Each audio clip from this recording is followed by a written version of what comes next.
Yes, yes, yes, yes. Shalom, Chaverim. Shalom.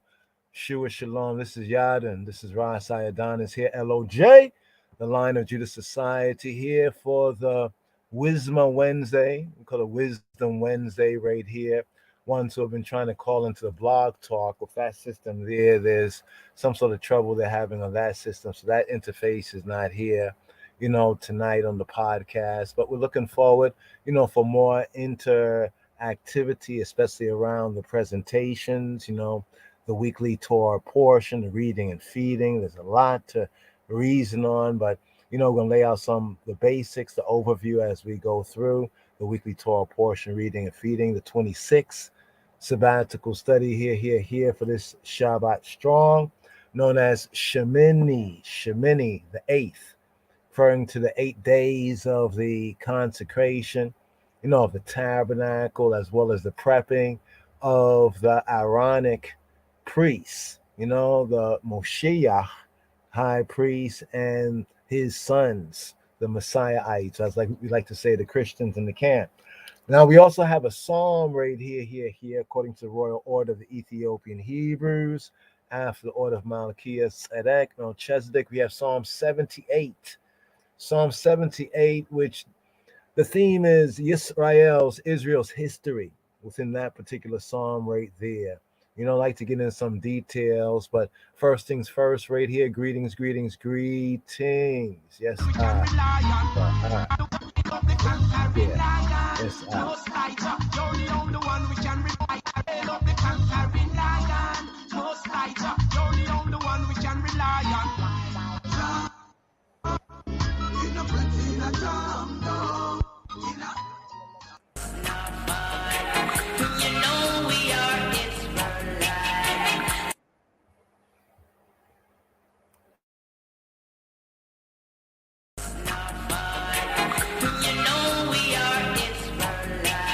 For his foundation is in all the mountains. Lord God loved the gates of Zion more than all the lands of Jacob. Glorious things are spoken of the old city of God, Selah. I must make mention of Rahab and Babylon, and to them that know I hold for this the entire with Ethiopia, this man was born there. The ice himself shall establish her, as well as the singers, and the players upon instruments shall be there. All my springs are there. The Lord God Rastafari highly Selassie the first shall come, when he writeth up the people that this man was born there.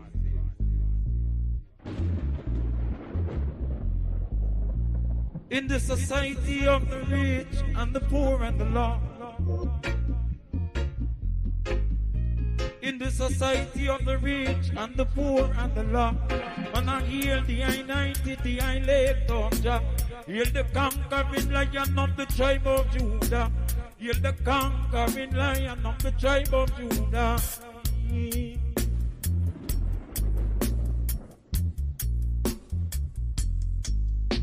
We are in the society of the rich and the poor and the lost. And I hear the I-90, the I-Lake Jah. Hear the conquering lion of the tribe of Judah.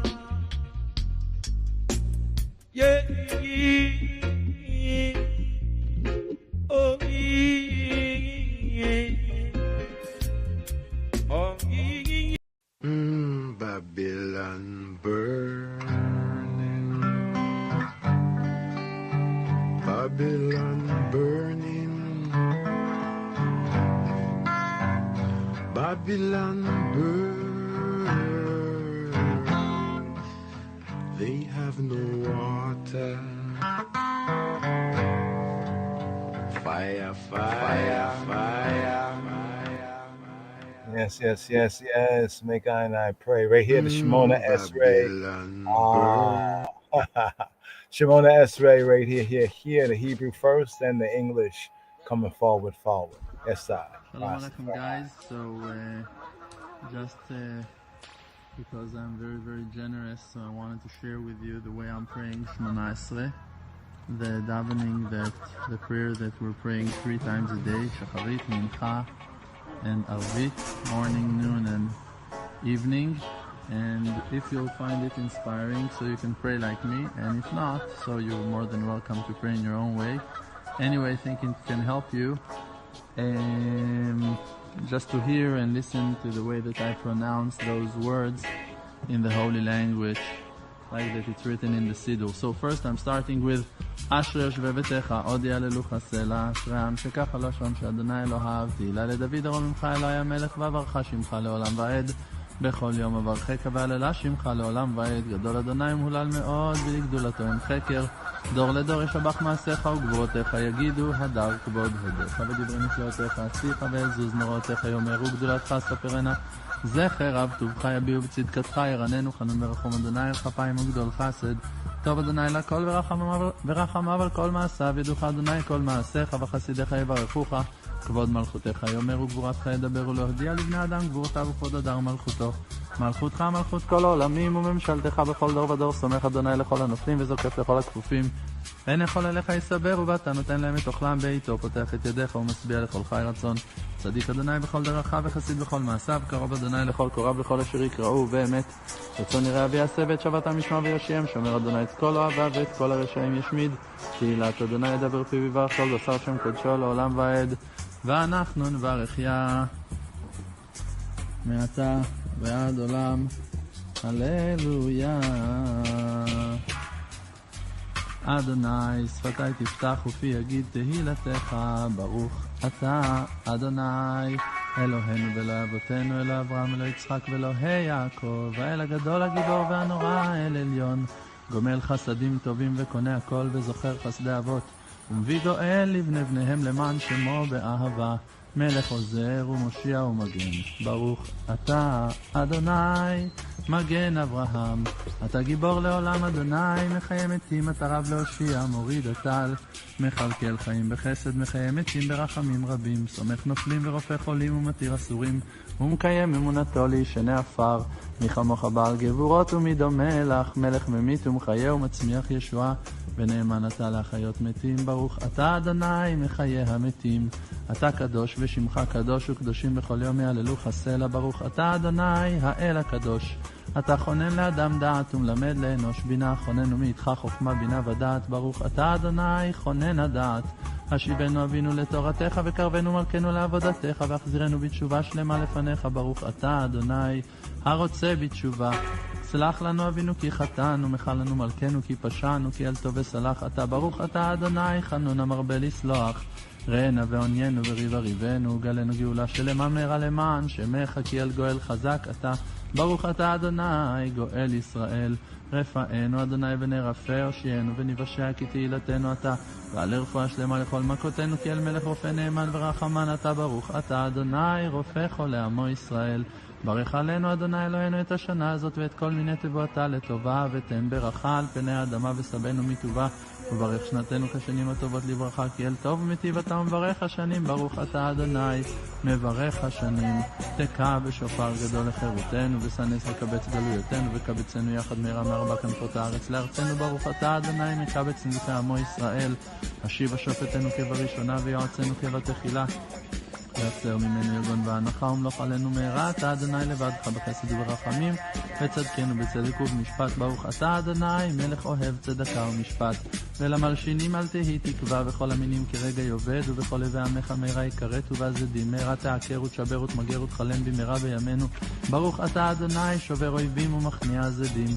על הצדיקים ועל החסידים ועל זקני שאריתם בית ישראל, ועל פתת בית ספריהם ועל גירי הצדק, ועלינו ימון הרחמך אדוני אלוהינו. ותן שכר טוב לכל הבוטחים בשמך באמת, ושים חלקנו עמהם ולעולם לא נבוש, כי בך בטחנו. ועל חסדך הגדול באמת ובתמים נשענו. ברוך אתה אדוני משענו מבטח לצדיקים. ולירושלים עירך ברחמים תשוב, ותשכון בתוכה כאשר דיברת, ובנה אותה בקרוב בימינו בניין עולם. וכיסא דוד עבדך מהרה לתוכה תכין. ברוך אתה אדוני בונה ירושלים. את צמח דוד עבדך מהרה תצמיח וקרנות ארום בישועתך, כי לישועתך קיווינו כל היום ומצפים לישועה. ברוך אתה אדוני מצמיח קרן ישועה, אב הרחמן שמה קולנו, אדוני אלוהינו חוס ורחם עלינו וקבל ברחמים ורצון את תפילתנו, כי אל שומע תפילות ותחנונים אתה ומלפניך מלכנו רקם אל תשיבנו, חוננו ועננו שמע תפילתנו, כי אתה שומע תפילת כל פה עמך ישראל ברחמים. ברוך אתה אדוני שומע תפילה, רצה אדוני אלוהינו בעמך ישראל ולתפילתם והשבת העבודה לדביר ביתך ואישי ישראל ותפילתם מהרה באהבה תקבל ברצון, ותהי לרצון תמיד עבודת ישראל עמך, ואתה ברחמך הרבים תחפוץ בנו ותרצנו ותחזנה עינינו בשובך לציון ברחמים. ברוך אתה אדוני המחזיר שכינתו לציון, מודיעים אנחנו לך שאתה הוא אדוני אלוהינו ולאבותינו לעולם ועד, צורנו צור חיינו מגן אישנו אתה הוא, לדור ודור נודה לך ונספר תהילתך על חיינו המסורים בידיך, ועל נשמותינו הפקודות לך, ועל ניסיך שבכל יום עמנו, ועל נפלאותיך וטובותיך שבכל עת ערב הבוקר וצהריים הטוב, כי לא חלו רחמך ואמרכם כי לא תמוך חסדיך, כי מעולם קיווינו לך, ועל כולם מתברך ויתרומם ויתנשא שמך מלכנו תמיד לעולם ועד, בכל החיים יודוך סלע יהללו ויברכו את שמך הגדול באמת לעולם, כי טוב האל ישועתנו ועזרתנו סלע אל הטוב. ברוך אתה אדוני הטוב שמך ולך נאה להודות, שים שלום טובה וברכה חיים חן וחסד ורחמים עלינו ועל כל ישראל עמך, ברכנו בינו כולנו כאחד באור פניך, כי באור פניך נתת לנו אדוני אלוהינו תורת חיים ואהבת חסד וצדקה וברכה ורחמים וחיים ושלום, וטוב יהיה בעיניך לברכנו ולברך את כל עמך ישראל בכל עת ובכל שעה בשלומך ברוב עוז ושלום. ברוך אתה אדוני המברך את עמו ישראל בשלום. אלוהי נצור לשוני נורא ושפתי מדבר נרמה ולי מחללי נפשי תדום, ונפשי כעפר לכל תהיה, אפתח ליבי בתורתך ואף במצוותיך תרדוף נפשי, וכל הקמים והחשודים עלי לרעה מהרה תרצתם וקלקל מחשבתם. עשה למען שמך, עשה למען ימינך, עשה למען תורתך, עשה למען קדושתך, למען יחלצון ידידיך, הושיע ימינך וענני.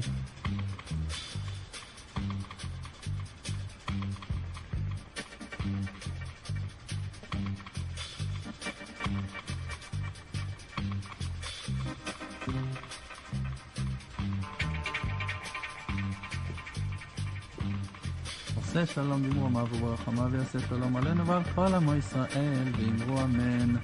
In that part in the end that I was quiet, that was the place that I was praying my individual prayer, requesting a short request that I'm asking every day on all of my beloved ones and for myself, and that, Bezrat Hashem, is the way to pray Shemona Esrei. You do it usually quietly, you're whispering that prayer, but because I wanted to teach you, that's why I was saying it out loud. You can hear from it and be happy and go and do it on your own, and may Hashem answer all your prayers and requests. Amen.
Yes. As the scripture says, if one prays in an unknown tongue, may there be one to interpret. So right here, the Amidah, Shemona Esrei, 18 blessings, right here, Shema Yisrael. Hear this. Yes, Rastafari. Here's the English, what you heard previous. My Lord, open my lips, and my mouth shall declare your praise. Blessed are you, Lord, our God, and God of our fathers, God of Abraham, God of Isaac, and God of Jacob, the great, mighty, and awesome God. Exalted God, who bestows bountiful kindness, who creates all things, who remembers the piety of the patriarchs, and who in love brings a Redeemer to their children's children for the sake of His name. O King, you are a helper, a savior, and a shield. Blessed are you, Lord, shield of Abraham. You are mighty forever, my Lord. You resurrect the dead, you are powerful to save. You sustain the living with loving kindness, resurrect the dead with great mercy, support the falling, heal the sick, release the bound, and fulfill your trust to those who sleep in the dust. Who is like you, mighty one, and who can be compared to you, King, who brings death and restores life and causes deliverance to spring forth? You are trustworthy to revive the dead. Blessed are you, Lord, who revives the dead. We will hallow and adore you as the sweet words of the assembly of the holy seraphim, who thrice repeat, Holy unto you, as it is written by your prophet. And they call one to another and say, Holy, holy, holy is the Lord of the hosts. The whole earth is full of His glory. Blessed be the glory of the Lord from its place. And in your holy scriptures it is written thus, the Lord shall reign forever, your God, O Zion, throughout all generations. Praise the Lord.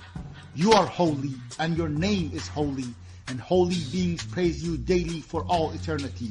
Blessed are you, Lord, the holy God. You graciously bestow knowledge upon man and teach mortals understanding.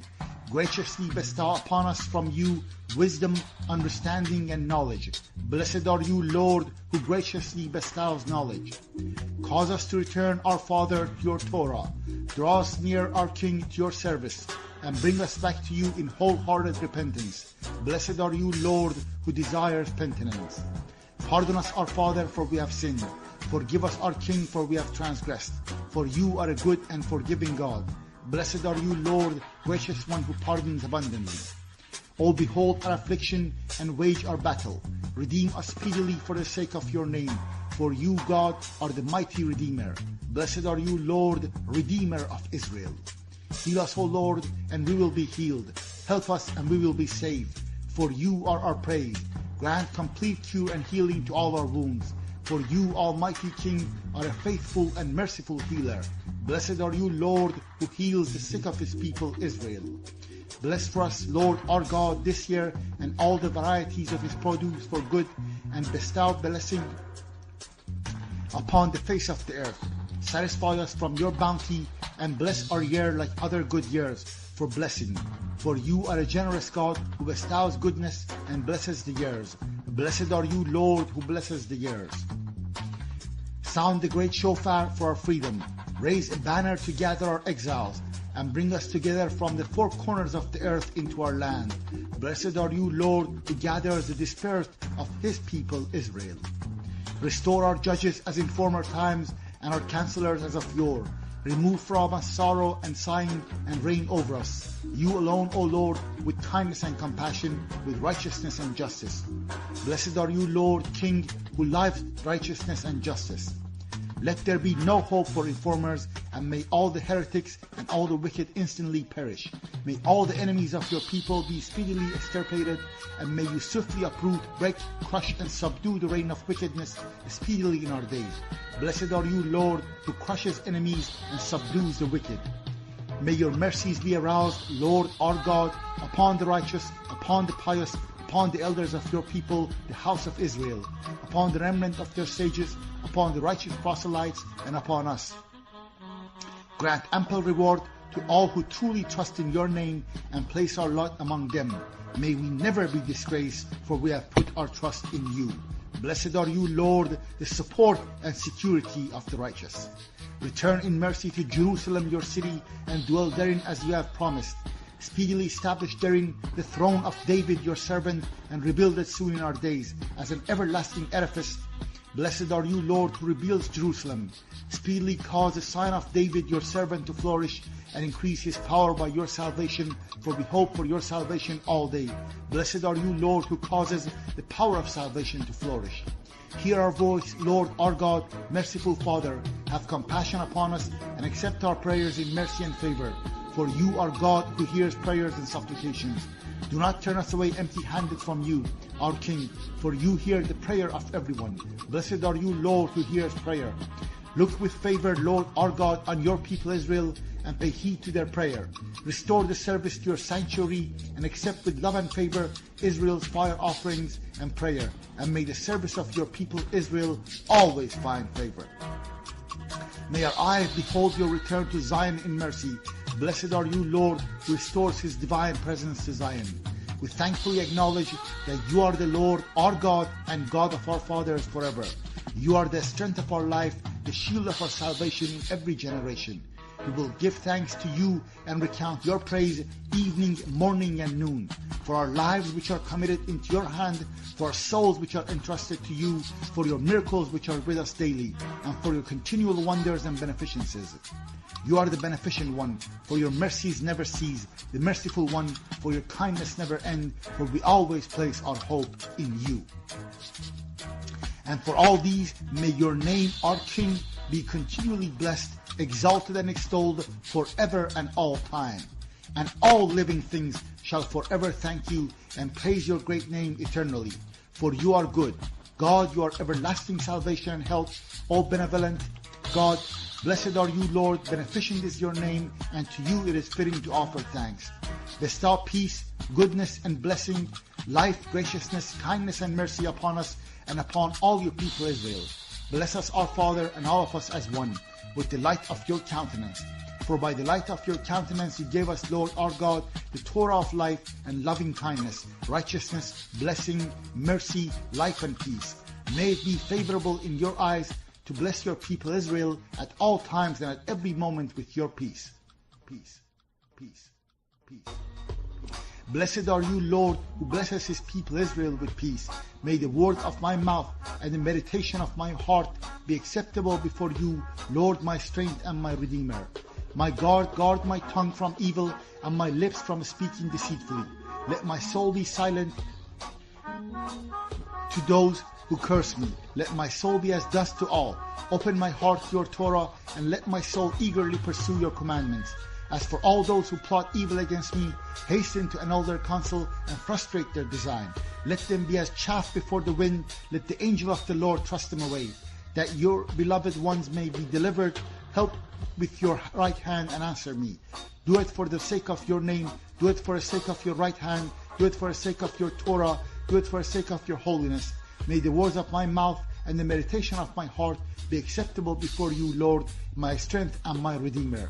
He who makes peace in his heavens, may he make peace for us and for all Israel, and say Amen. May it be your will, Lord our God and God of our fathers, that the Bet Hamkidash be speedily rebuilt in our days, and grant us portion in your Torah. Amen. Amen. Amen. Amen.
Yes, yes, yes. Yes, yes, yes. As Shimona S. read, 18 benedictions right there. That was the English right there. As that word says, grant us portion in thy Torah, thy direction, instruction. So here, this 26 sabbatical study for this Shabbat strong. Here we have the Shabbat Shemini. This is the Shabua, the 7 days leading up to the Shabbat Shemini on the Shabbat day. And Shemini means eighth, eighth. So here, just to go over an overview of this week's Torah portion, the reading and feeding right here, we have Shemini, right? Picking up the 26 here, Leviticus chapter 9, verse 1 to Leviticus chapter 11, verse 47. Here we have the third reading right here in the book, the third book, third reading, third book, known as Leviticus, the Sefer Wayikra, the Sefer, the book, the scroll, the document, and he called. In the Hebrew, that's called Leviticus, handbook of the priests, the priesthood, handbook, we could say, of the sanctuary, of the sacrifices, of the offerings. Here, generally, especially in the diaspora, it's read in late March or April, this season time. So the Parsha here, the weekly Torah portion reading and feeding right here, it tells of the consecration of the tabernacle. Also tells of the death of Nadab and Abihu, as well as the Levitical laws or instructions of what is known as kashrut. Kashrut, otherwise sometimes referred to as kosher, kashrut. So the dietary or the levity, right, laws, the Levitical laws, the dietary laws of kashrut. So these are some of the main themes right here. Hailehim, Yahweh Eloheinu, Aina Elohim, consecrated the tabernacle. We have the narrative of Nadab and Abihu, and the strange fire burning incident, as well as what's called the dietary, the levity, the Levitical laws of clean and unclean as regarding food. So, first item here, Yahweh Eloheinu consecrates the tabernacle. On the 8th day of the ceremony to ordain ha-Kohanim, to ordain the priests, and to consecrate the Mishkan, the tabernacle, Moses instructed Aaron, to assemble calves, rams, a goat, a lamb, an ox, and a mincha, often called in translation, KJV calls it a meat offering.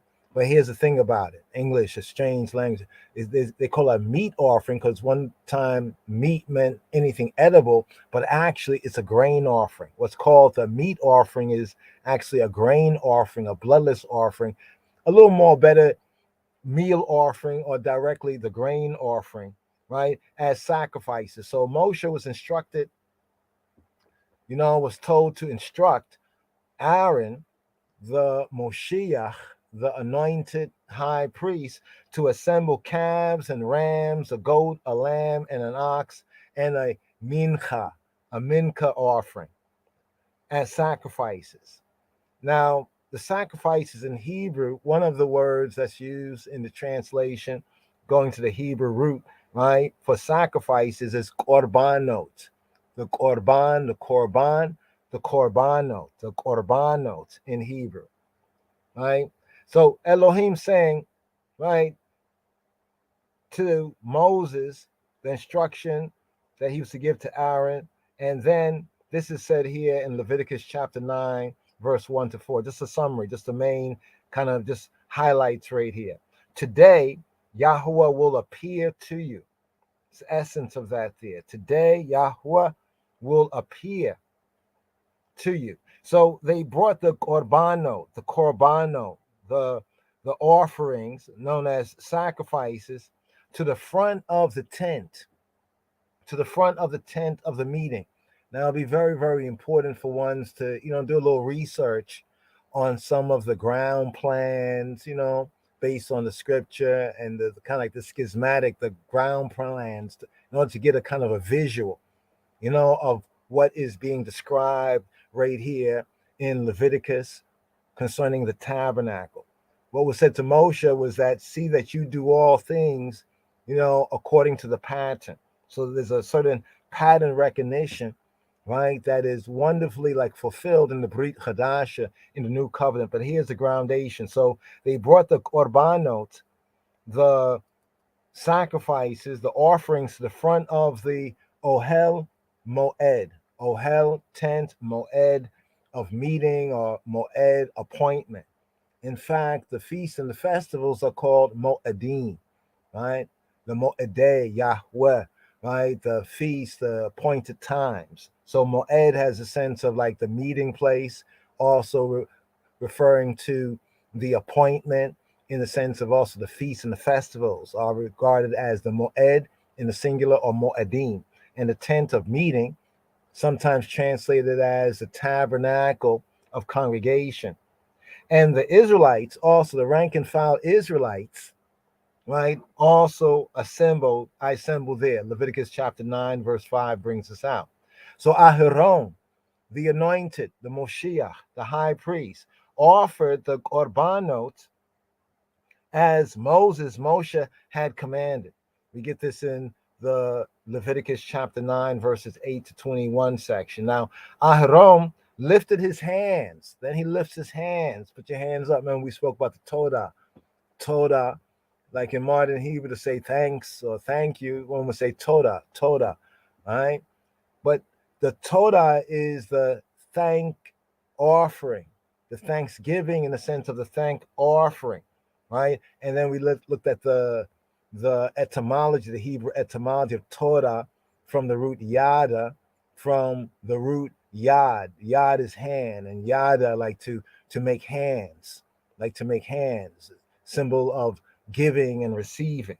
So here Aharon lifted his hands toward Amo, towards the people, Amo Yisrael, and he blessed them, according to Leviticus chapter 9, verse 22. Now Moshe, Aharon, and Aaron, they then went inside. Now they went inside. So all this is in front, right, of the tent of meeting, in front of the petach, right? Petach, that like the door, the opening, right? The petach. Now they go inside the Ohel Moed. And when they came out, guess what? They blessed the people again. They blessed the people again. Leviticus chapter 9, verse 23. Then it reads that the presence, the glory, the presence, the kavod of Yahweh appeared to all the people, and a fire, Aish in the Hebrew, Isat, Nemhark, but the Aish came forth and consumed the korbanot that was on the Mizbeach, the offerings, the sacrifices that was on the altar, according to Leviticus chapter 9, verses 23 to 24. And Amo Yisrael, the people of Israel, shouted, and they fell on their faces. But bringing this out, they shouted and they worshiped. What is worship? According to scripture, that worship is that falling, so to speak, or that prostration, what's called often in translation the falling on their faces. We have to get a good idea of what does it mean Hebraically, scripturally, by worship, because many things have been confused in Babylon. Come out of her, my people. So people shouted and they worshiped, or literally they shouted and they fell on their faces. They prostrated. Leviticus chapter 9, verse 24. Now, that's the first overview item right there, where Yahweh, he consecrated the Mishkan, the sanctuary, the tabernacle, when? On the Shemini, right? The Shemini, right? Yom HaShemini, on the 8th day of the ceremony, to ordain the priests. Well, that was interesting. Ordain, some translations have consecrate. The Hebrew word is interesting. It's really to fill, in the sense of the consecration of the priests. In the Hebrew sense, it's actually like to fill. right? To fill. It's a very interesting sense. Hopefully, we can reason, look a bit more right there. But that's the overview. The first item here in this 26 sabbatical study for the Shabbat Strong, known as Shabbat Shemini or Sabbath the 8th, is concerning the consecration of the tabernacle. Then we move on, right? Nadab, the sin of Nadab and Abihu. What was the sin of Nadab and Abihu? Well, the overview right here is acting on their own, like will worship, like do what thou wilt, right? Acting on their own. Aaron's Aaron's sons, Nadab and Abihu. Once again, let's just draw back for a moment and put this in the context. So they found in the New Testament, they found the Messiah, which is in Hebrew Moshiach, which is being interpreted Christ, Christos in the Greek. So the first Moshiach that we have in the scriptures is actually Aharon. Now, this will make sense when we then look at the epistle to the Hebrews that brings out that Yeshua HaNotzri, Yeshua HaMoshiach, right? He is our high priest. So the first high priest, right, Aharon, is called Moshiach. That's what you find in the English. It says, and the one who is anointed. It emphasizes that in many instances, the one who was anointed, and his sons, the Kohanim, the priests who are anointed. So Aaron, within the Old Testament context, is like in the place of the Christ, and his sons are the Christians, are the anointed ones, because their service as the Kohanim, their exclusive service as the Kohanim. So, Nadab and Abihu, well, acting on their own, Aharon, Aaron's sons, Nadab and Abihu, they each took his fire pan. Sometimes in translation it says his censer, his fire pan.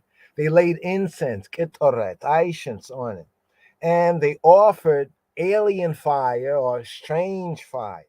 So one of the questions, reasonings here is, what was this strange fire? What does it mean by this strange fire, right? Which Yahweh Eloheinu, Ainai Elohim, had not commanded, according to Leviticus chapter 10, verse 1.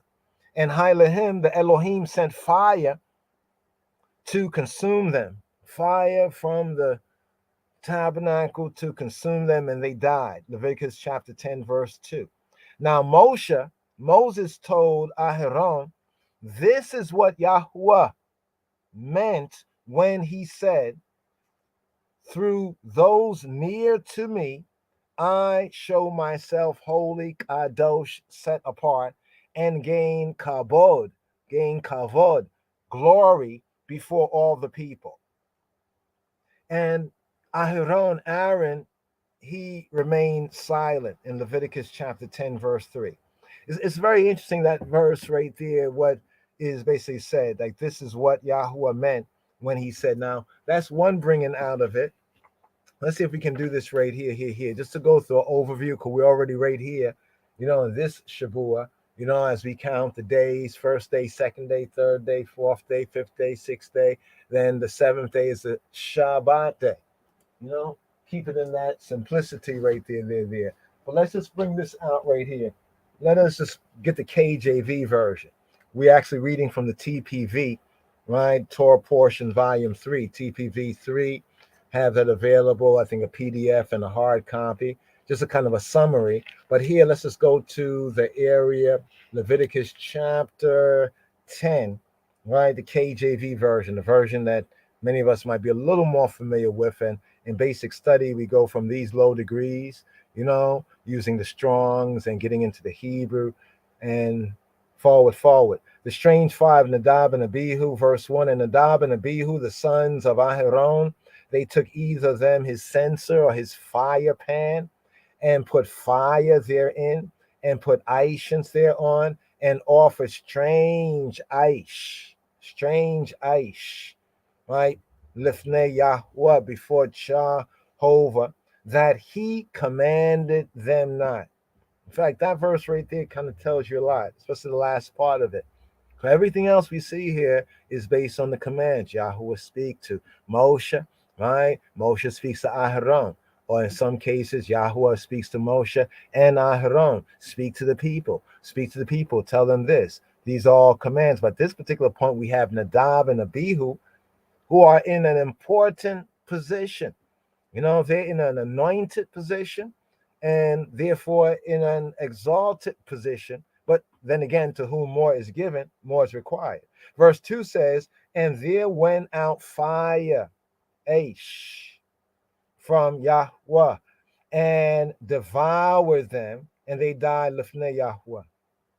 Then Moshe said to Aharon, this is it. If you look in the KJV Bibles, the is it is italicized. More of the force of the Hebrew is when you don't read the italicization, the KJV Bible, it kind of brings out close to many times what the Hebrew says, this that Yahweh spake. This, not this is it, but this that Yahweh spake. This, right? That Jehovah spake, saying, I will be sanctified, set apart, kadosh, in them that come nigh, that come near me. Remember that the rank and file Israelites, they had lost that right to approach the altar and offer their own offerings and basically to be priests, because what happened at the Egel Masekah, at the molten calf incident, falsely called the golden calf.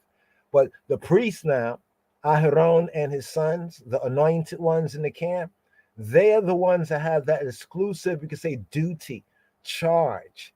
So in other words, we bring our offerings within the context of scripts here, right? In the Torah, we would bring our offerings, right, to the priests, right? And the priests helping us facilitate that, they would then take it forward. Once we do our part, then they will present it on the altar, and then will say to us, the word, whether it's a forgiveness or whatnot, you are forgiven, so forth and so on. And that was that. It's not that we would go to the altar. So these are they, according to Leviticus chapter 10, verse 3, that come nigh, come near, come near I.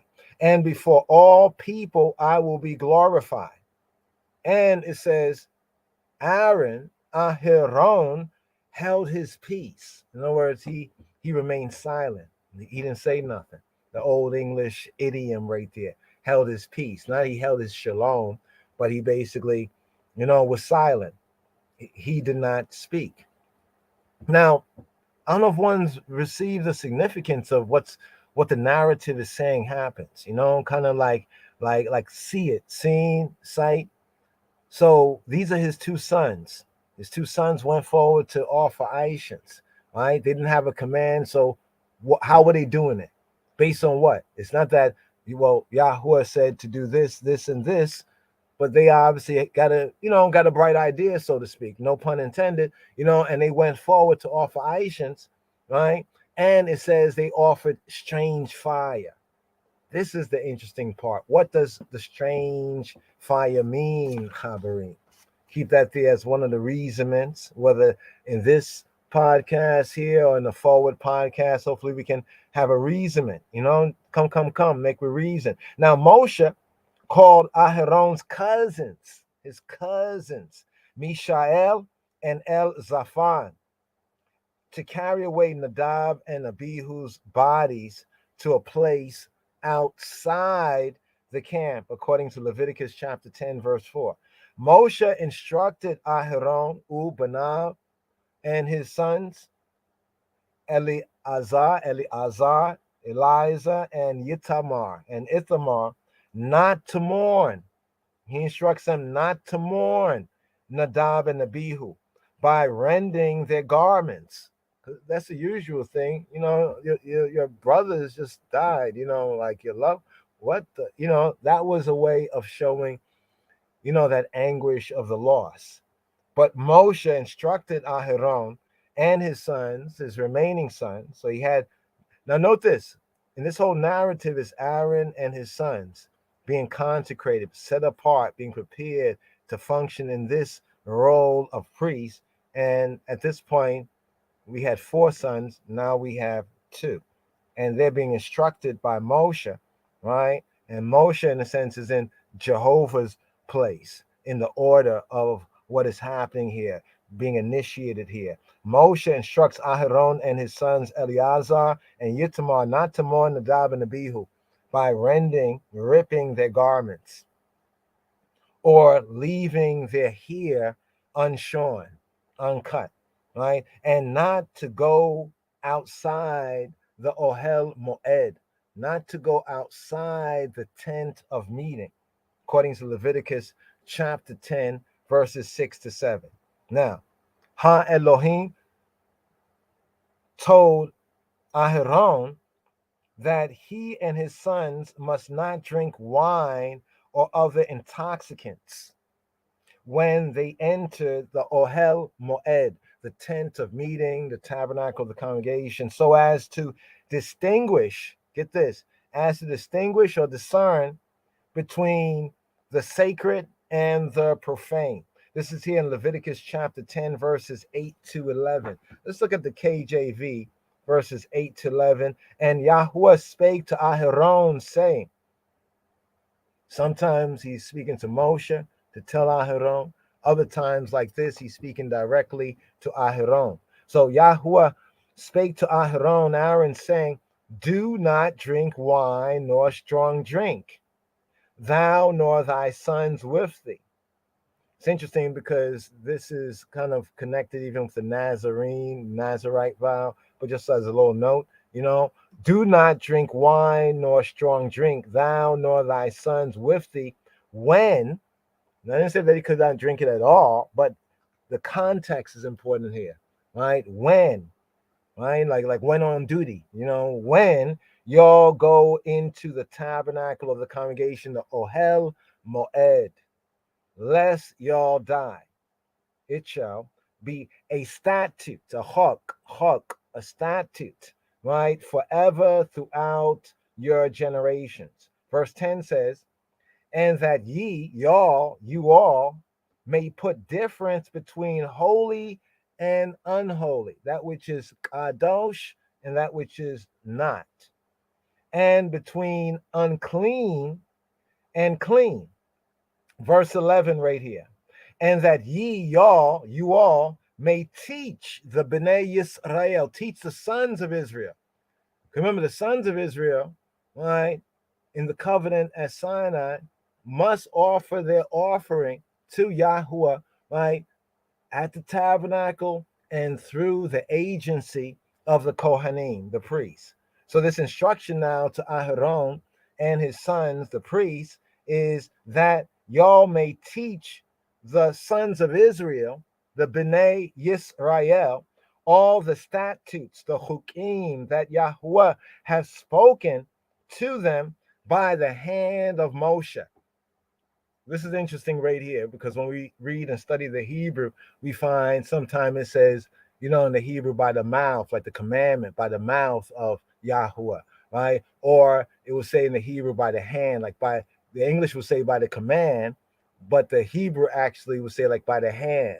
So sometime by the hand, sometime by the mouth. Here in this particular verse in KJV, verse 11, Leviticus chapter 10, verse 11, it actually brings that out kind of direct from the Hebrew, spoken to them by the hand of Moshe, right? By the hand of Moshe. Remember we talking about the hand and the Torah, right? And the Yada and the Yad, the hand. But let's go on right here. So Moshe, he directed Aharon, Eleazar, and Yitamar to eat the remaining meal offering, what's known as the mincha. Mincha is a meal offering, which is usually a grain offering, and it's a bloodless offering, the meal offering, the mincha offering, beside the mizbeach, beside the altar, designating it most holy, like holy of holies, most holy, as well as it says, and the priests do what is due to the priests. Leviticus chapter 10, verses 12 to 13.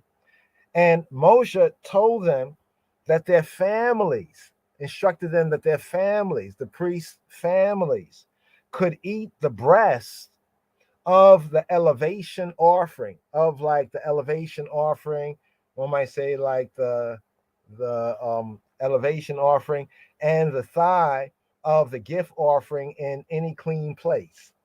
Let's bring this out. This is Leviticus chapter 10, verse 14. It says, and the wave breast and the heave shoulder shall y'all eat in a clean place, thou and thy sons and thy daughters with thee, for they be thy due, and thy sons' due are given out of the sacrifices of the shelamim.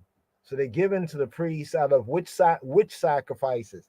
The sacrifices of the shelamim, or the peace offerings of the Bnei Yisrael, of the sons of Israel.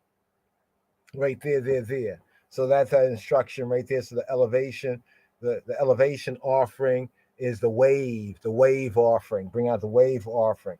And the gift, right? The gift offering, KJV says the heave shoulder right there. Let's go on just in this section right here. Then Moses inquired. Now, here's the interesting part about this section of this Torah reading and feeding in Leviticus chapter 10. Moses inquired. He asks about, he question and asks about, he asks about the goat of the sin offering. What about the goat of the sin offering? And the scripture says he was angry. So this must be something important right here. Moses asks, and in fact, and there's a midrash that taught, a study that taught that when Leviticus 10 and 16, it said that Moses diligently inquired. Literally in the Hebrew, the sense is inquiring, he inquired. So sometime in the Hebrew, translated, it'd be like inquiring, he inquired. Right? The sense of this is like to say diligently, you really, really inquired, really, really investigated this, really, really looked into this. But literally in the Hebrew, it's like inquiring, he inquired for the goat of the sin offering.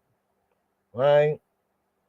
Now, the language here indicates that Moses made two inquiries, but we'll get into that as we, go forward. But right here in Leviticus chapter 10, verses 16 to 18, we have Moses inquiring, he inquired about the goat of the sin offering and was angry with Eleazar and Yitamar, Why was he angry with Eleazar and Yitamar? When he learned that it had already been burnt and not eaten in the sacred area, according to Leviticus chapter 10, verses 16 to 18. Let's just hear the King James out for a moment. And Moshe diligently sought.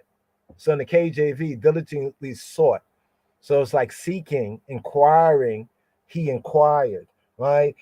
The goat of the sin offering. And behold, it was burnt. And he was angry with Eleazar and Yitamar, the sons of Aharon, that were left alive, saying.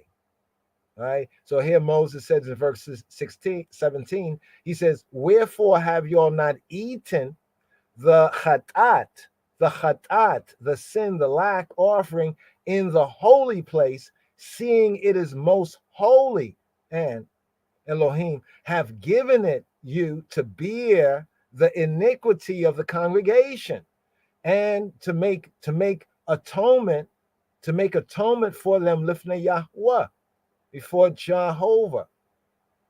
Behold, verse 18, the blood of it was not brought in within the holy. Y'all should indeed have eaten it in the holy, as I commanded. So we have some other fire right here.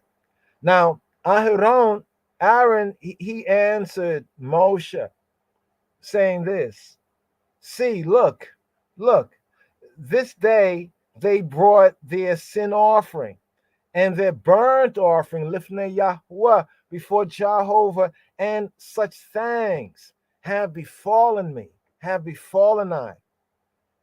Had I eaten sin offering today, would Yahweh, Jehovah, have approved? is what Aharon is now saying to his brother in Leviticus chapter 10, verse 19. Now, KJV brings this out right here. And Aharon said to Moshe, behold, this day have they offered their sin offering, chatat, and their burnt offering, olah, lifnei Yahuwah, and such things have befallen me. And if I had eaten the chatat today, should it have been accepted in the sight of Yahweh?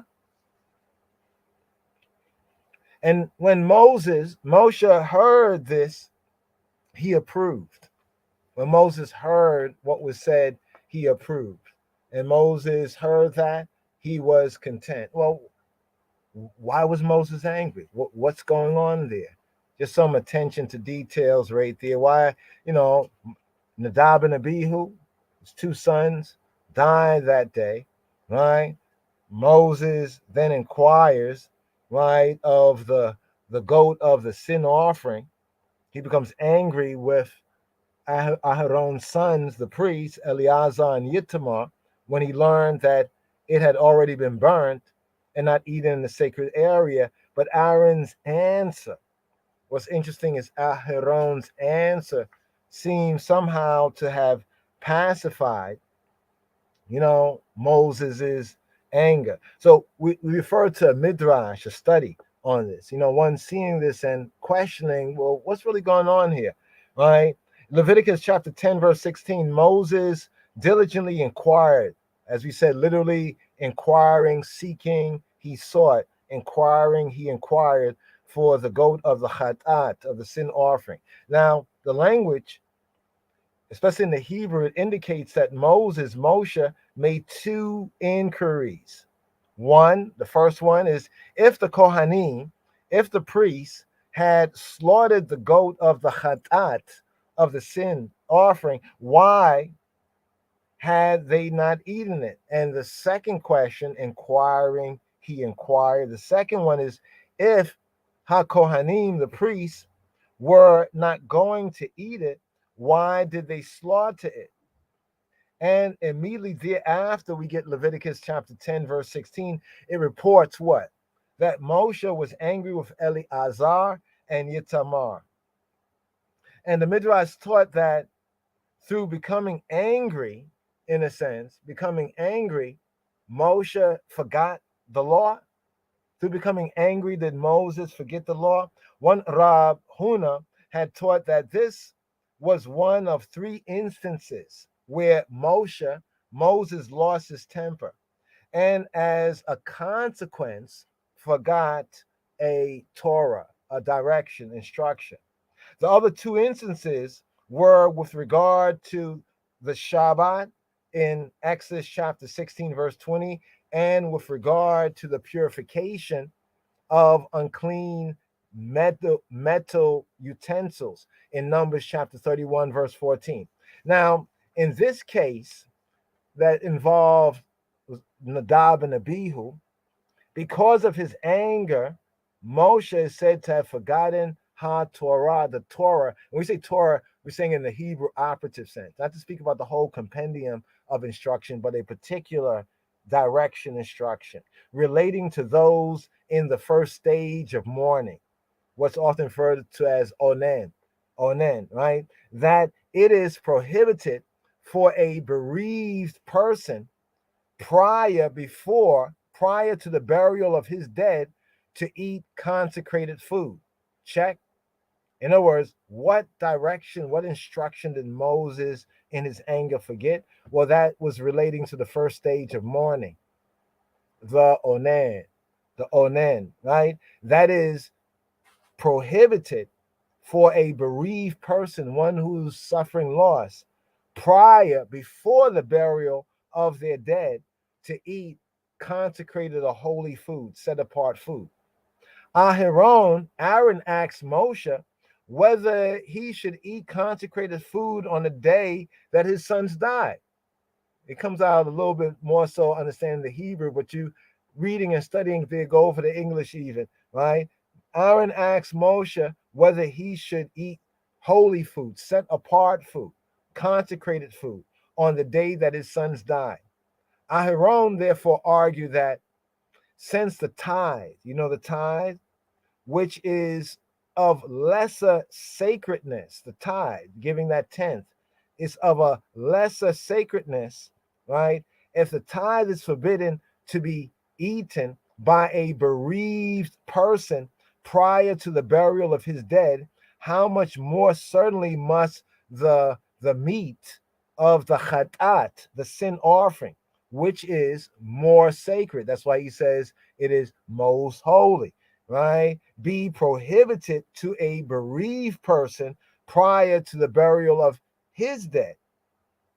Immediately after Moshe heard Aaron's argument, his reasoning, he issued a proclamation to the Bnei Yisrael saying that he had made an error in regard to the Torah, the instruction, and Aharon, his brother, came and taught him.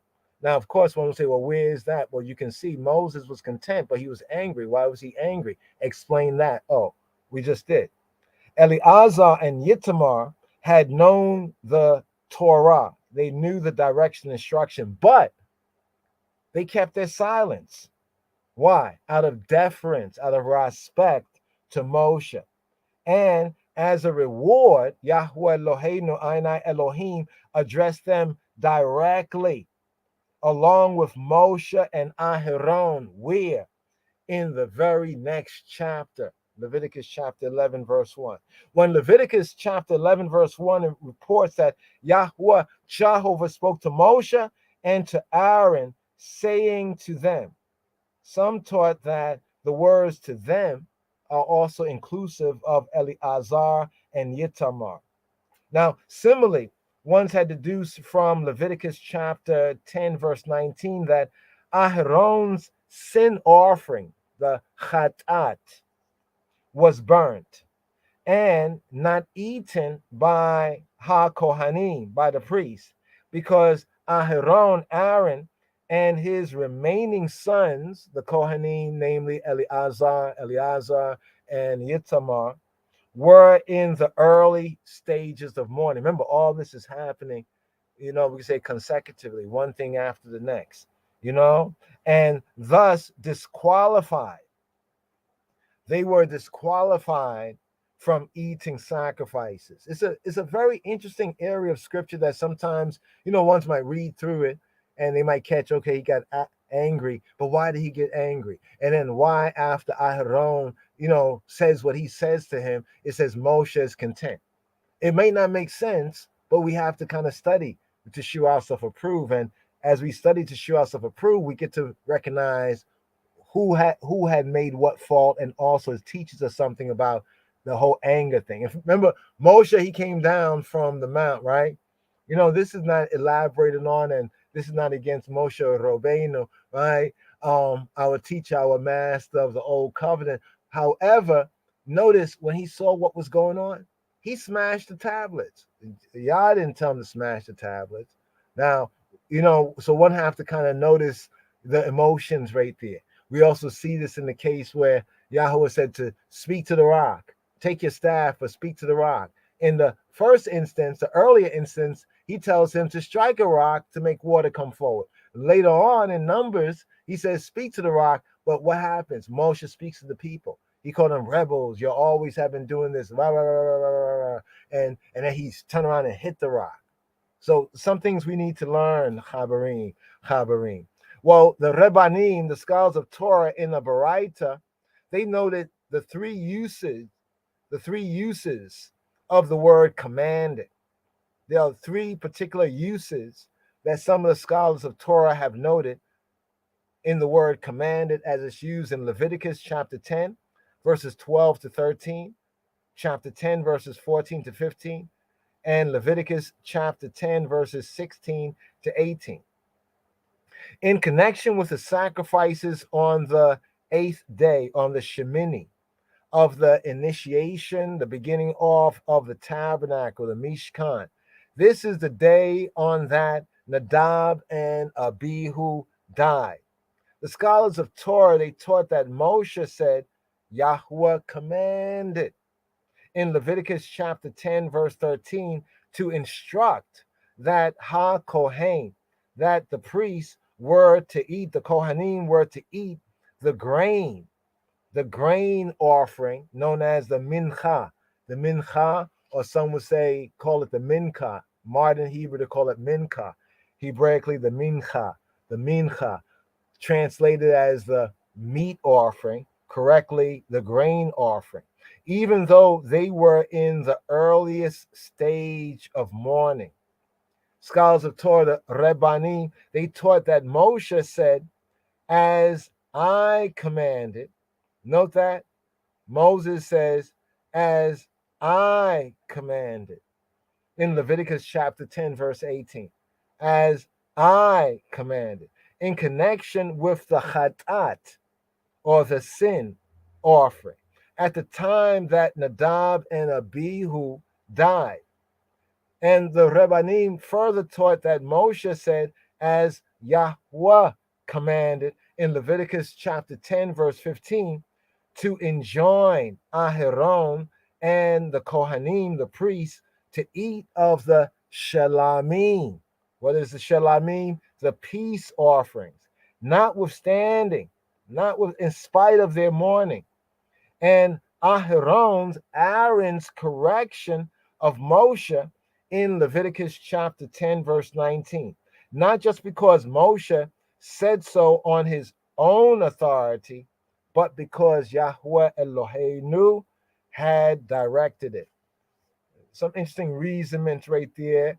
Pick up on a little bit more of that as we move forward, but we take a little pause, right? A little pause for the cause, because there's some more reasonment on that section right there. The day that the tabernacle was, we could say, initiated, started, you know what I mean? It was the same day that Nadab and Abihu, two, right, of the four sons of Aharon had died. And there's, of course, the strange fire, the strange fire incident. You know what I mean? We need to look at what was the strange fire. Does it have anything to do with intoxication? Were they intoxicated? Where did they get this fire from? And also the fact that there was no command. No command had come forward as of yet regarding the Aishans. You know what I mean? So we can see there was that sense of presumption amongst the brothers. No doubt, in the ancient times, burning Aishans was something that people did. And maybe they thought that, well, okay, at this time, we know what comes next. You know what I mean? But we also can, learn from this right here. But anyway, brothers and sisters and brothers right there. Just a couple of the basic overviews right here. The next section actually is the dietary, what's known as the dietary laws, the liberty laws of the clean and the unclean foods right there. Just to pick up with this part here, Yahweh Eloheinu, he instructed Moses and Aaron in the dietary laws of kashrut, referred to as the kashrut. From that root Hebrew word comes kosher, right? Leviticus chapter 11 saying, y'all shall be holy, kiddoshim. He says to them, y'all shall be kiddoshim, for I am kadosh. Leviticus chapter 11, verse 45. Here, give y'all the praise. Here we have Willie Williams, classic right here. Yes, I. The heavens declare the glory of Jah, and the firmament showeth his handiwork. So give Jah praise, no matter where you are, or no matter where you going. Ooh, yeah. They give Jah praise, no matter who you are, how many things you might know. Oh, some don't understand how some people want to go on like a flashlight and roll thunder.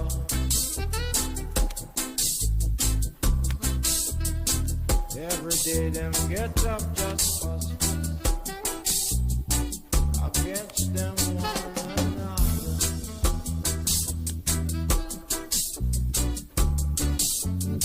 When they should get up and give the Almighty God thanks and praise for all His mercies and goodness. Yeah. Cause your life was given as a gift. Didn't do anything to get you.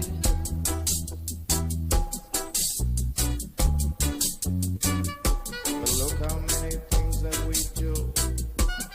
Yeah, so many sin every day just to lose it. Oh yeah, Why don't you give your praise?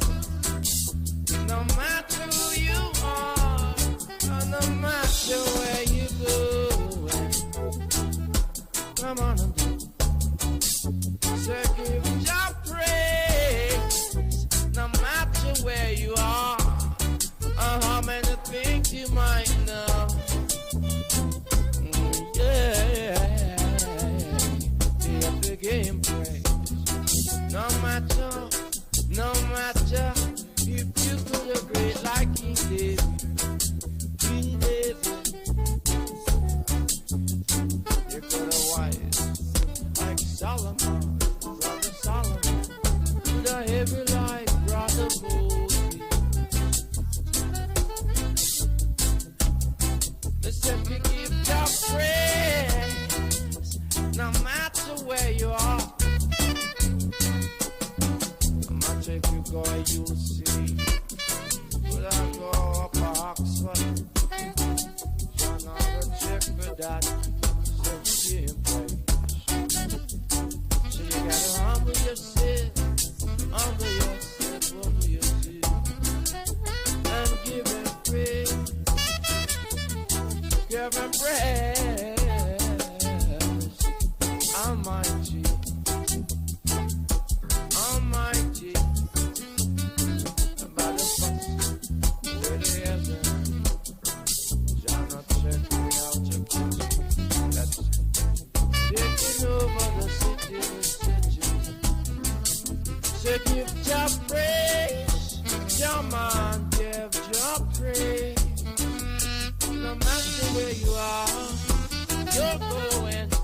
It's what you know, give Him praise. So give Him praise.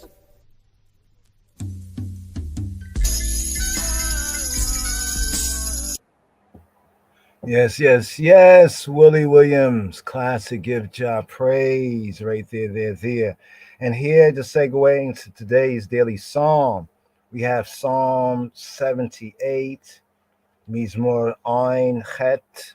We have Mizmor Ein Chet here, Psalm 78, Mizmor Ein Chet, the Hebrew alpha numerics, Ein. This is 70, has a numerical value of 70, and Chet, the eighth Hebrew letter, Ein Chet. Here we have a maskil, Asaf. Maskil Asaf, a maskil. What is a maskil? Maskil, from sakal, to be circumspect. Some bring this out as a kind of a teaching. Maskil Asaf. Hazina Ami Torati.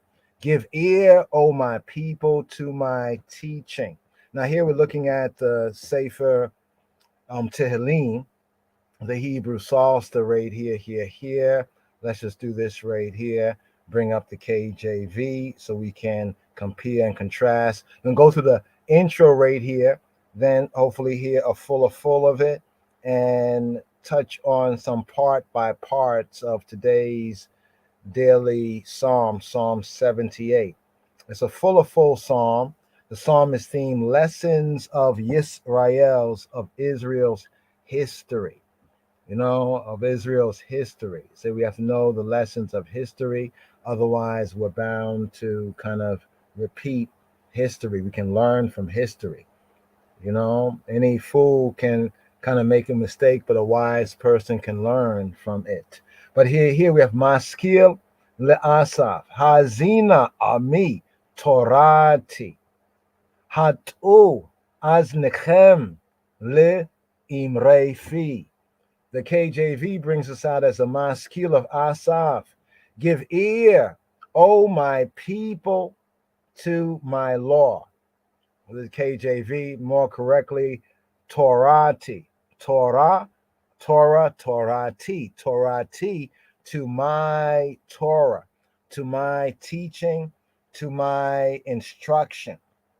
The idea of law is like secondary or tertiary, especially in the Western Gentile English sense. So it's a maskil. What is a maskil, Chabarim? Maskil, the H4905, maskil. Maskil coming from the H7919, sakal. Sakal.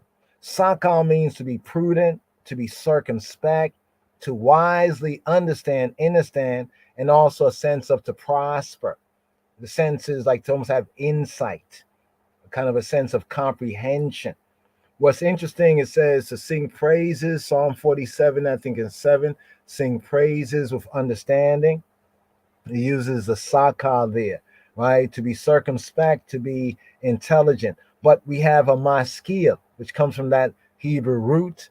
It's often referred to as like a poem, a song, a poem, a poetic, a poem of contemplation, some say, an instructive composition, a maskil, for instructive, for understanding, for overstanding, as it says in Psalm 47 and 7, to sing praise with understanding. And the Rastaman, one of my favorite chants right there, when they would bring that one out, we write up that chant.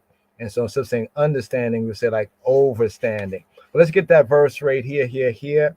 Now it's a verse over in the Hebrew because the superscription is included as a verse. But here we have this in the Sefer Tehillim, English verse: for God is the King of all the earth. Sing your praises in a skillful song. Ki melech kol haaretz Elohim. Zamru maskil. Zamru, from the Zamar, as we have in Mezmor, from Zamar. Here is the, what is it called again? The, what's lost the word right there for a moment, is the command, Zamru, like I'm saying to you, like you all, to chant, like we say chant eyes is Zamru maskil. Chant eyes is in a skillful song, but KJV says with understanding. Ki melech kol haaretz Elohim. Zamru maskil. So we have that right there, skillful song, Hebraically speaking, or with understanding. So this is a instructive, a didactic. In other words, it's meant for teaching, it's meant to teach circumspection, right? Intelligence, to be wise. Maskil le Asaph, of Asaph. So here, lesson of Yisrael's history. It's a didactic song. You might hear some say that so-and-so was an autodidact, like self-taught. So didact, has a sense of teaching, right? Instructive. It's an instructive song, an instructive chant, bringing home to the people, to Amo, even Amo Yisrael, the people of Israel, a warning that was writ large in their annals, in their history, an I story. A survey is made from their stay in Mitzrayim, in the two lands in Tawi, ancient Egypt, down to the reign of David. It reveals clearly the truth that Yisrael could not be faithless to their Elohim with impunity.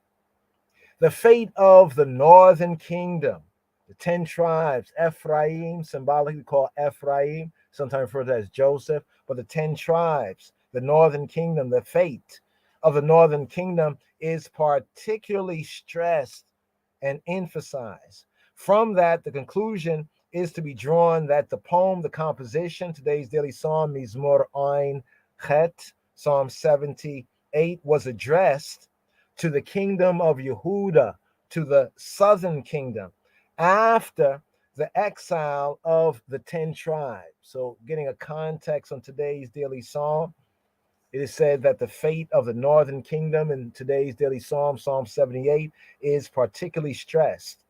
From that, a conclusion, and the conclusion is to be drawn that the poem, the composition, was therefore addressed to the remaining, you could say, kingdom, the southern kingdom, after the exile of the 10 tribes. The reference toward the end of the Mizmor, the end of the psalm, to the temple as still in existence. So to back that up, that point of view of today's daily psalm, based on the content and based on to who it was speaking, right, and why, we have a reference towards the end of the psalm to the temple, to the Haikal, to the temple, to the palace, to Yahweh's palace, to the temple, right, as still in existence, as still standing. It proves that it was composed before the Babylonian captivity of the southern kingdom, the kingdom of Yehuda, of Judah. Now, the precise date between these two limits cannot be determined. We know that Asaph was a chorister, right, in the time of David. David set a particular pattern that's very interesting that was set, for different Levitical choristers to have their opportunity to serve and appoint some to, to different services. David, a man after Yahweh's own heart. So Asaph is one of them, right? So anytime between that particular time, the time of David, to sometime before the Babylonian exile, a kind of a broad date between these two limits, some say cannot be determined, except that the moral, right? The moral that the psalmist sought to impress upon his contemporaries, you say his brethren, would naturally apply to a period of spiritual and really just decline, such as set in after the reign of Hezekiah. So after the reign of Hezekiah, we get a period of time that really seems directly to agree with the contents of today's daily psalm right here, Psalm 78. So just like the opening verse or two, or perhaps three right here, then we'll hear the KJV, the full, and then seek to go through a little more of the study of today's daily psalm according to the royal order of the Ethiopian Hebrews, after the order of Malachiah Tzedek. So right here, first verse again, today's daily psalm, Mizmor Ein Chet. Ein, Hebrew letter Ein, has a numerical value of 70. Chet has a value of 8, and Hebraically 78. Maskil le'asaf. Hazina ami Torati. Hatu aznechem le'imrei fi. Pay attention. Maskil of Asaph, an instructive of Asaph. Give ear, O my people, to my law, or to my Torah. Ha'azina, give ear or broaden the ear. Hazina, hazina, ami, my people, ami, Torati, my Torah. Give ear, my people, my Torah. All right, give ear, my people, my Torah. Usually the translators supply like two. Even in the KJV Bibles, the two, T-O, is italicized, because here in the Hebrew, there's no two here, no lamed or le here. But the force of it is hazina, give ear, broaden the ear, ami, my people, Torati, my Torah, hatu, aznechem, le imrei fi. Incline your ears. Incline your ears. Hatu. What is hatu? Hatu in the Hebrew come from the Hebrew nata. Come from the nata, hatu. right? Hatu, you all hatu, stretch out, extend, right? The sense of stretch out, extend, spread out. By implication, it's like to bend, almost like to bend. Aznechem, aznekem. Your azen, your ozen, your ears. Hatu aznechem, li, two. Now here we have the two. Li, imre, fi. Often this is brought out as the words of my mouth. And imre, right, can be the words of, but it's more like the speeches, like the speech, like the utterance, like to say the selected speeches or utterance. Le imre, the imre fi, my mouth. Le imre fi, to the utterance of my mouth, the utterance of my mouth. So what we have in the first 8 verses of today's daily psalm is the purpose of the mizmor. Firstly, it's a maskil. We have this word appears in Psalm 32 in the superscription as well. Key word here in this first verse right here is teaching, or in the KJV it says law. Law, my law, Torah T is my Torah, my direction, my instruction. Incline your ears, or like to bend your ears, hatu, stretch your ears, hatu aznekem, li, to imre fi, to the utterance of my mouth, to the utterance of my mouth. So we have Torah. The word law there is Torah, more correctly or more accurately teaching or instruction. This is its true signification. The idea of law in the translation being, some say, only a secondary. I would say it's more like a tertiary in what we call law, like in the Western Gentile sense. More correctly, it's instruction.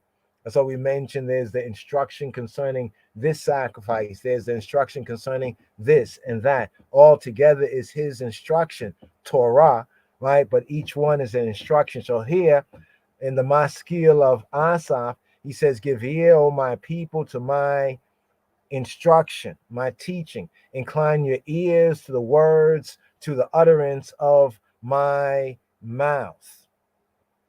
So here to the bait verse, to the next verse right here. KJV brings it out like this: I will open my mouth in a parable. I will utter dark sayings of old. I will open my mouth in a parable. I will utter dark sayings of old. Eftecha, Eftecha, Eftecha, Eftecha, I will open.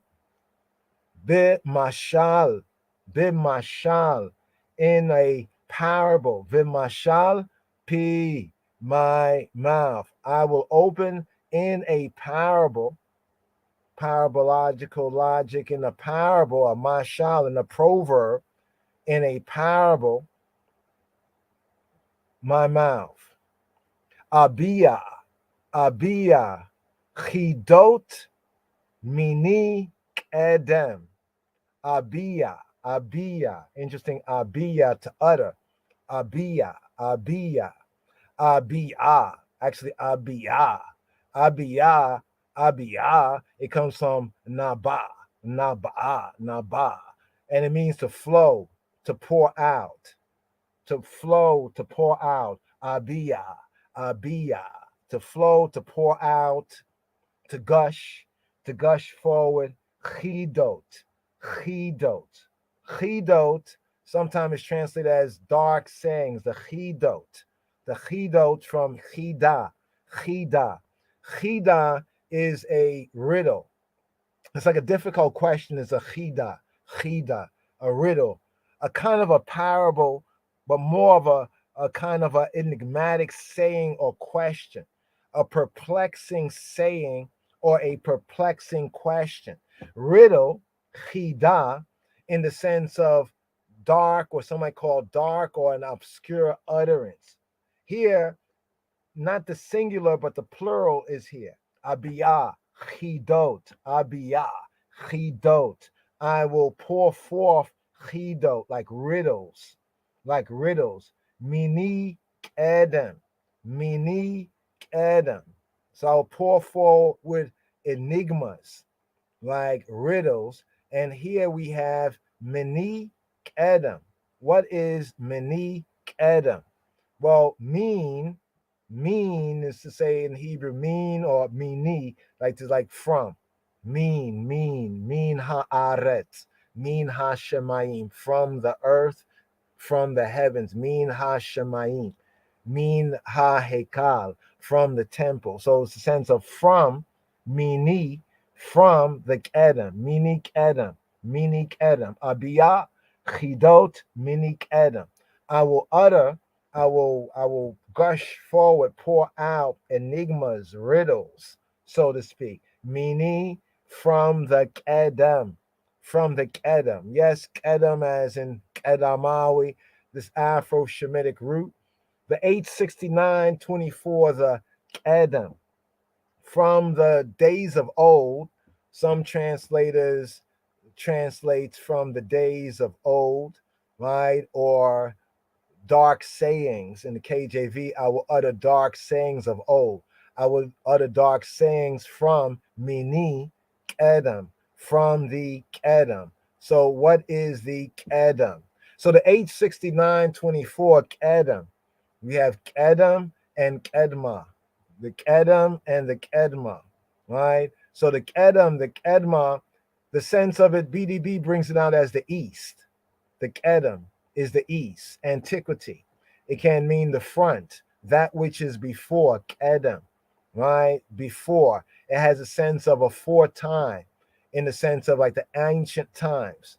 So it's an interesting ancient Afro-Shemitic word, the kedem, to mean the front, from the front, or from the east, right? The east, like the ancient times. Also, the sense in this sense here, the ancient times. Abiyah chidot mini kedem.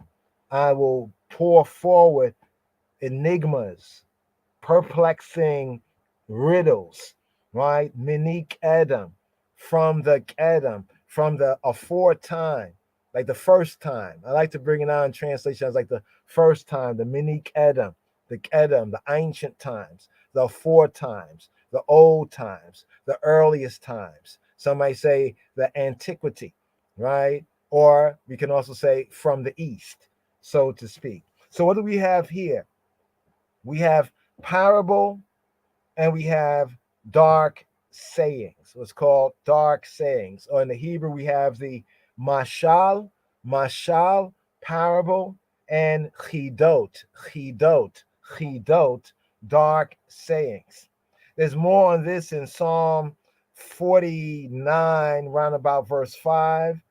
But concerning the days of old, concerning from the Edom, what the past has to teach the generations of the present and future, from the ancient days, from the first times, mini Edom, from the Edom, what the past has to teach the generations of the present and the future.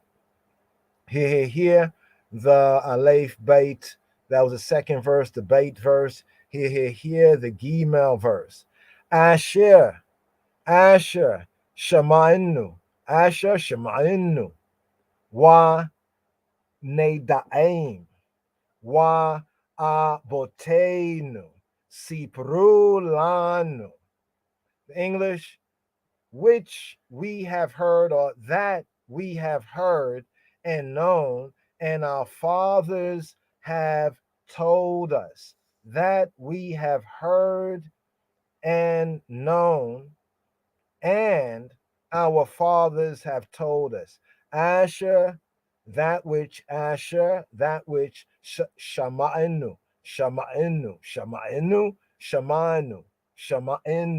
that which we have shaman, have heard, shama'inu.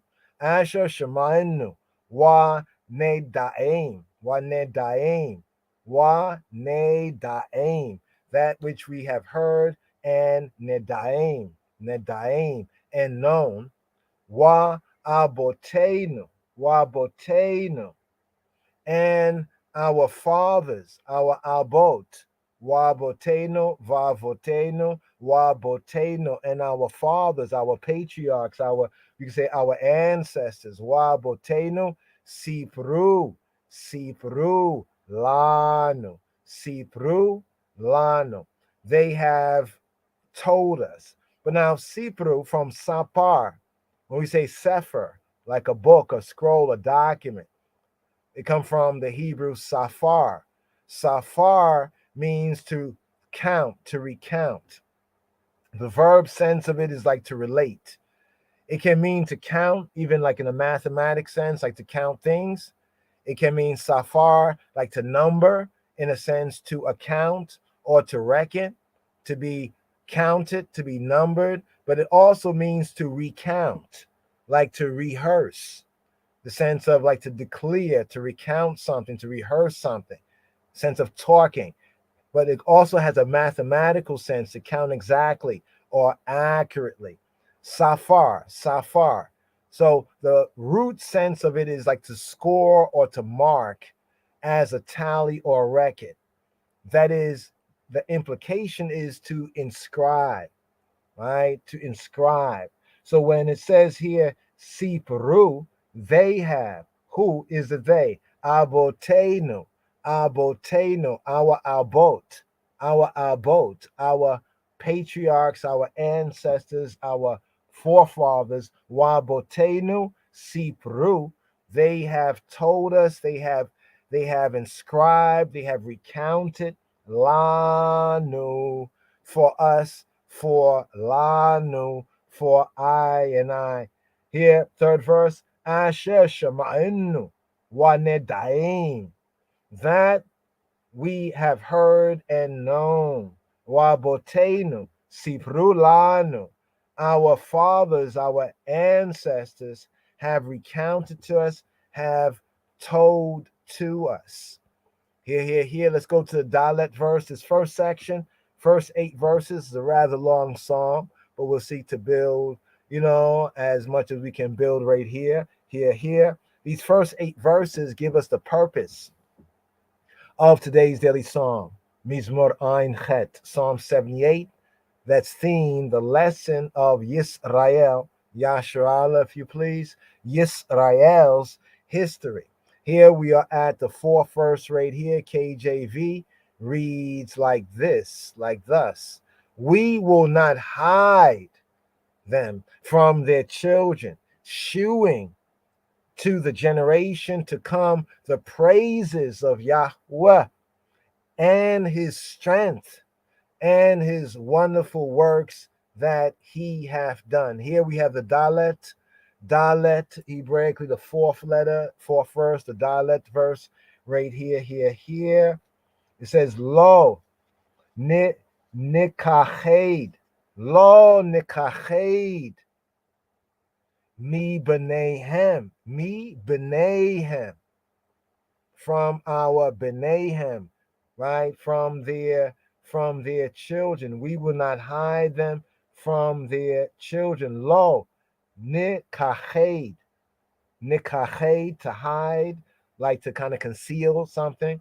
Nikached, like kahad, kahadi, interesting. Nikached, to keda, like to deny. It has a sense of that, but we will not hide them. Lo nikached mi b'neihem.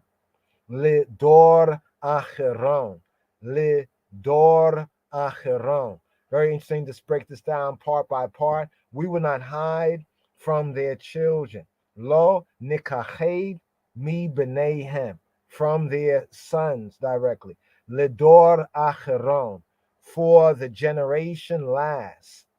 Literally here, KJV and other Bibles bring out, it says, shewing them to the generation to come. The Hebrew here says li, for, door, generation, acheron, not ahiron, Ahiron, Aaron, Achiron means, it can mean to come, the following generation, the next generation. There's a sense of Achiron as like the last. So almost like the hinder generation, the last generation.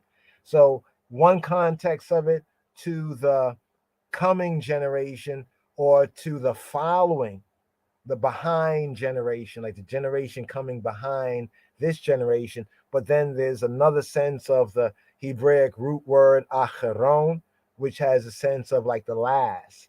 Lidor acheron, to the coming generation, generation to come.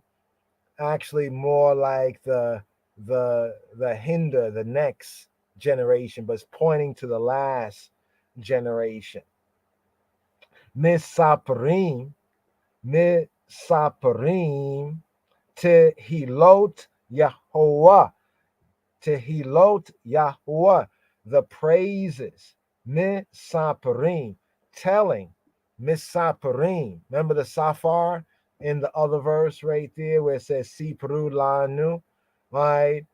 Abotenu, Sipru Lanu, our Abot, our ancestors, Abotenu, Sipru, they told, Lanu, they have told to us, Lo Nikacheda mi B'neihem, we will not hide from the sons, their sons, Lidor Acheron, for the last, almost like saying to the last generation, Misaparim, telling, recounting, Tehilot, the praises, the halal, like we say hallelujah, come from the same root as Tehilot, like we say the Elilta, like that's one direct way of doing it, but that's the actual literal of what the word is. But the sense of that is praise, exaltation.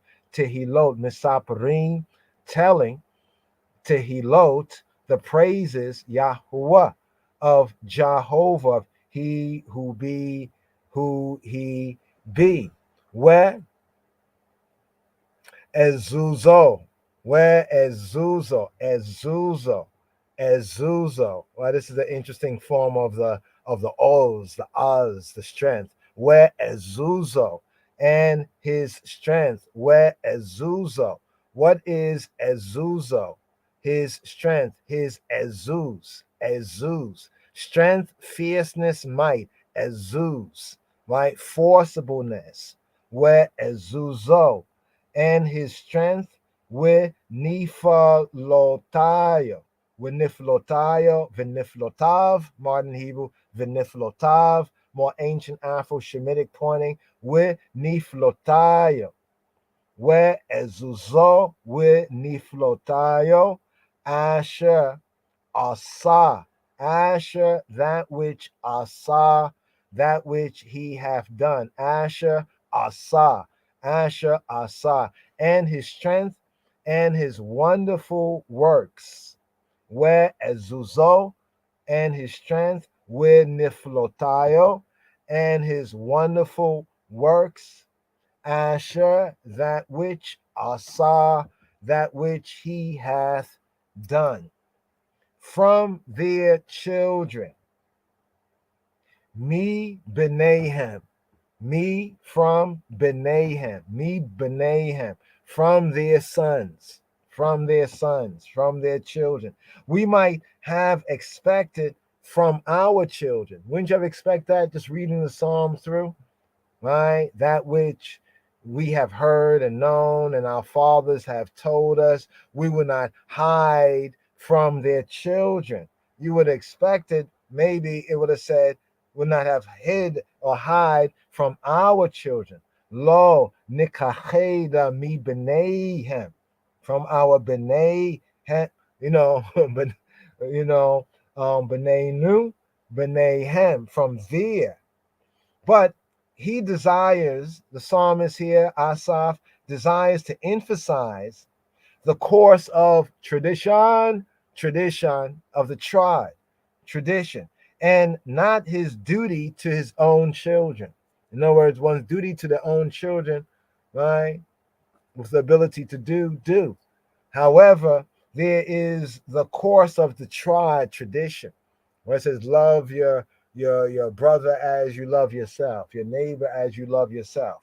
This is why we would have expected to hear our children here in verse 4. We would not hide, right? It says, shewing, we would not hide from their children. We not hide them from their children instead of we will not hide from our children. The reason why is the context is the course of tradition and not his duty, right, to his own children. That's like personal, but this here is corporate. Praises to Helot, to Helot. Here, the Psalter, the book of Psalms is called the Sefer Tehillim, Sefer, Sapar, Sipru, Lanu, to tell.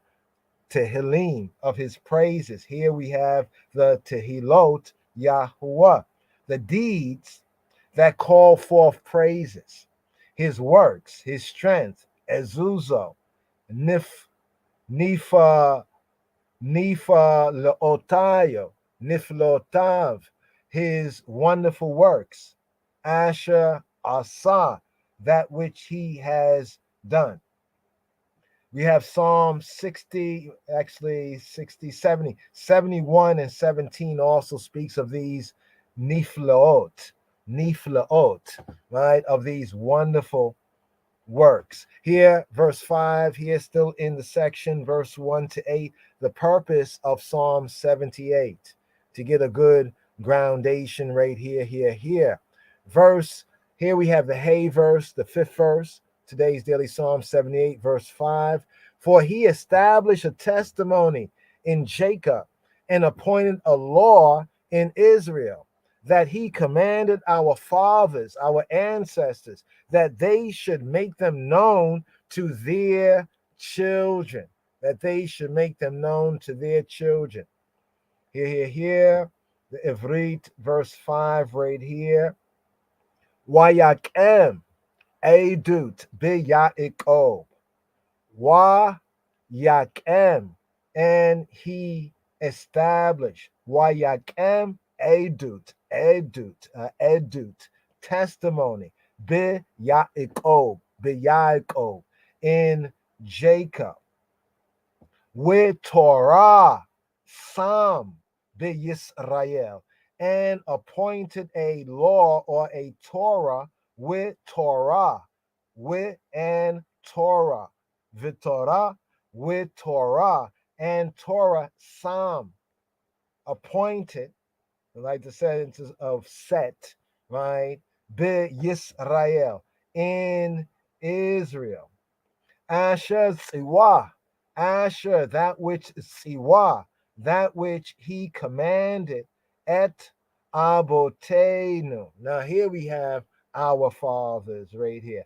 Abotenu again. That which he commanded, Abotenu, our fathers. Le hodiam,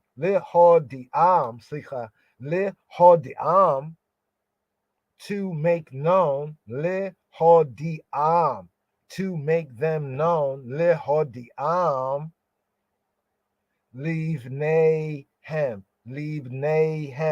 to their Benehem, to their sons.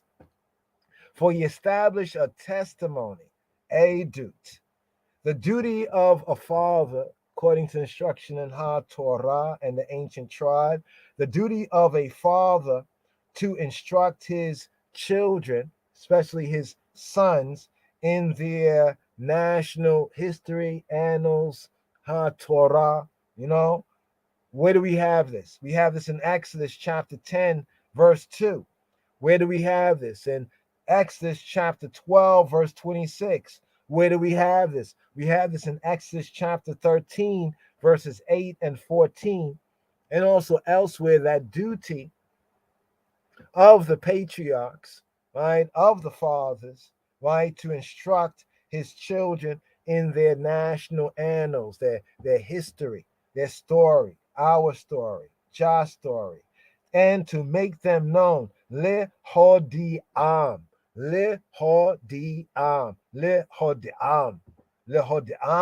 Libnehem, to make them known, not guess, not even believed, not even to make it believed, but to make it known, right? Just make it known, right? Li hodiam, make them known. The object is that we have heard and known. Actually, the object of this goes back to verse 3. Remember verse 3, where it says, that we have heard and known, and our fathers have told us. Asher Shema'inu wa ne da'ain. That which we have heard, Shema'inu wa and nedaim, nedaim, nedaim, and known, wa botenu, and our patriarchs Sipru lanu, have told, have recounted, have rehearsed to us. So the first thing we have here in the Hay verse, the 5th verse, he established what? A testimony, a edut, right? And that testimony. And we have to make this known. What do we make known? That which we have heard and known. It's interesting because that kind of ancient tried and tradition it still goes on, not as strong, but it still goes on, and it must go on. Like when we were young, we used to hear things sometimes. If we had that opportunity to hear some elders say, and they keep repeating something, we're like, yeah, yeah, yeah, yeah.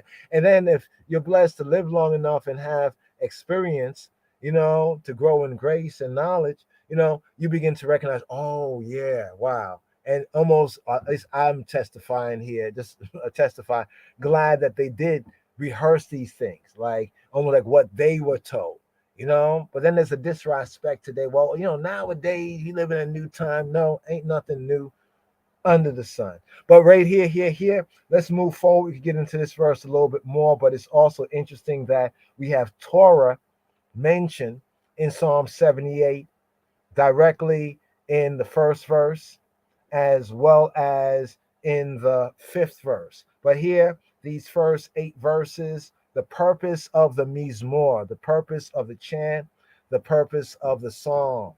Let's get to verse 6, the vav or the wow, wowway, the wow verse, right? Here, KJV first, that the generation to come might know them, even the children that should be born should arise and declare to their children.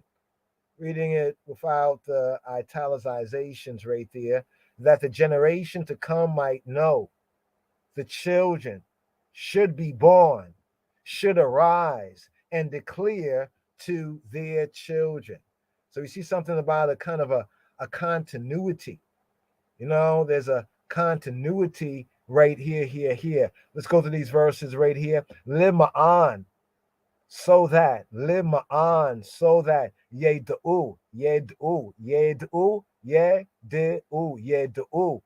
so that, to know, right? That they to know, yedu, door, generation, acheron, generation to come, even in the sense of the last generation or the generation following behind. Banim, the children, the sons. Ye waledu, that will be born. Yakumu, they rise up. We asapru, and they tell. Leave Nahem, to their sons. So lima'an. So here we have lima'an, so that. So everything that came before in the first five verses, building up, comes here to this wow, this vav verse, this 6th verse. All of that before is that the generation to come might know them. Lima'an yedu dor acheron, right? Banim, the children, Banim Yewaledu. Banim Yewaledu, the sons that should be born. Banim Yewaledu, that should be born. Yakumu, that should rising up. We sapru, and telling, and they telling, Libnehem, to their sons.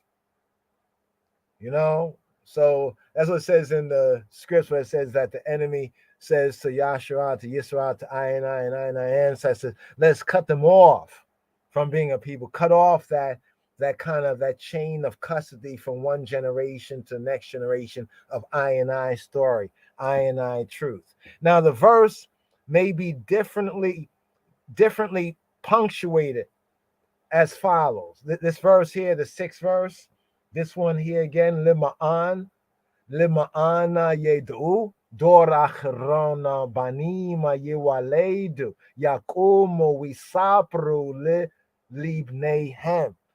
It can be differently punctuated, that the generation to come might know. Children yet to be born should arise and tell to their children. That's one of the notes right here. And that's basically like when you read the KJV, if you don't read the italics and just read it like that, you get this force right here in Psalm 78, verse 6, this sense of it, that the generation to come, or the last generation, the generation following, might know.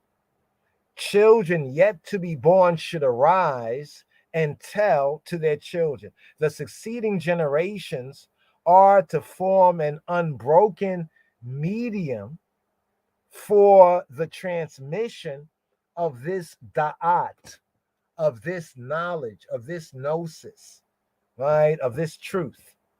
Right here. That was the wild verse right here. Here's the Zain. Here we have the 7th verse right here, today's daily psalm. Remember, going through these first 8 verses to get a groundation on today's daily psalm. Here we're at verse 7, KJV first up. That they might set their hope in God and not forget the works of God, but keep his commandments. Where Yasimu Belohim. Ki Salam with Lo Yisha Kahu Ma Alele El U Mitzwotayo Yin Soru. Just going through that right there. Let's build on this. That they might put their confidence where Yasimu, that they might set, seem, and sum within the Hebrew. They might set, that they might place, like to set something, to place something. The root idea is like to put, that they might put, right? That they might put with, and Yasimu, that they might put Belohim, in Elohim, in the almighty power.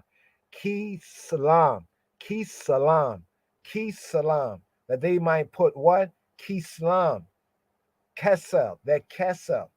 Kesel is an interesting word. Kesel, Kislam is saying their kesel. So getting to the H3689, kesel, literally, BDB brings this word out as the loins, the flank. It can have a secondary meaning of stupidity, folly, a third meaning of confidence, hope. That was BDB. Going to the Strong's, right? This word, kesel, properly means fatness.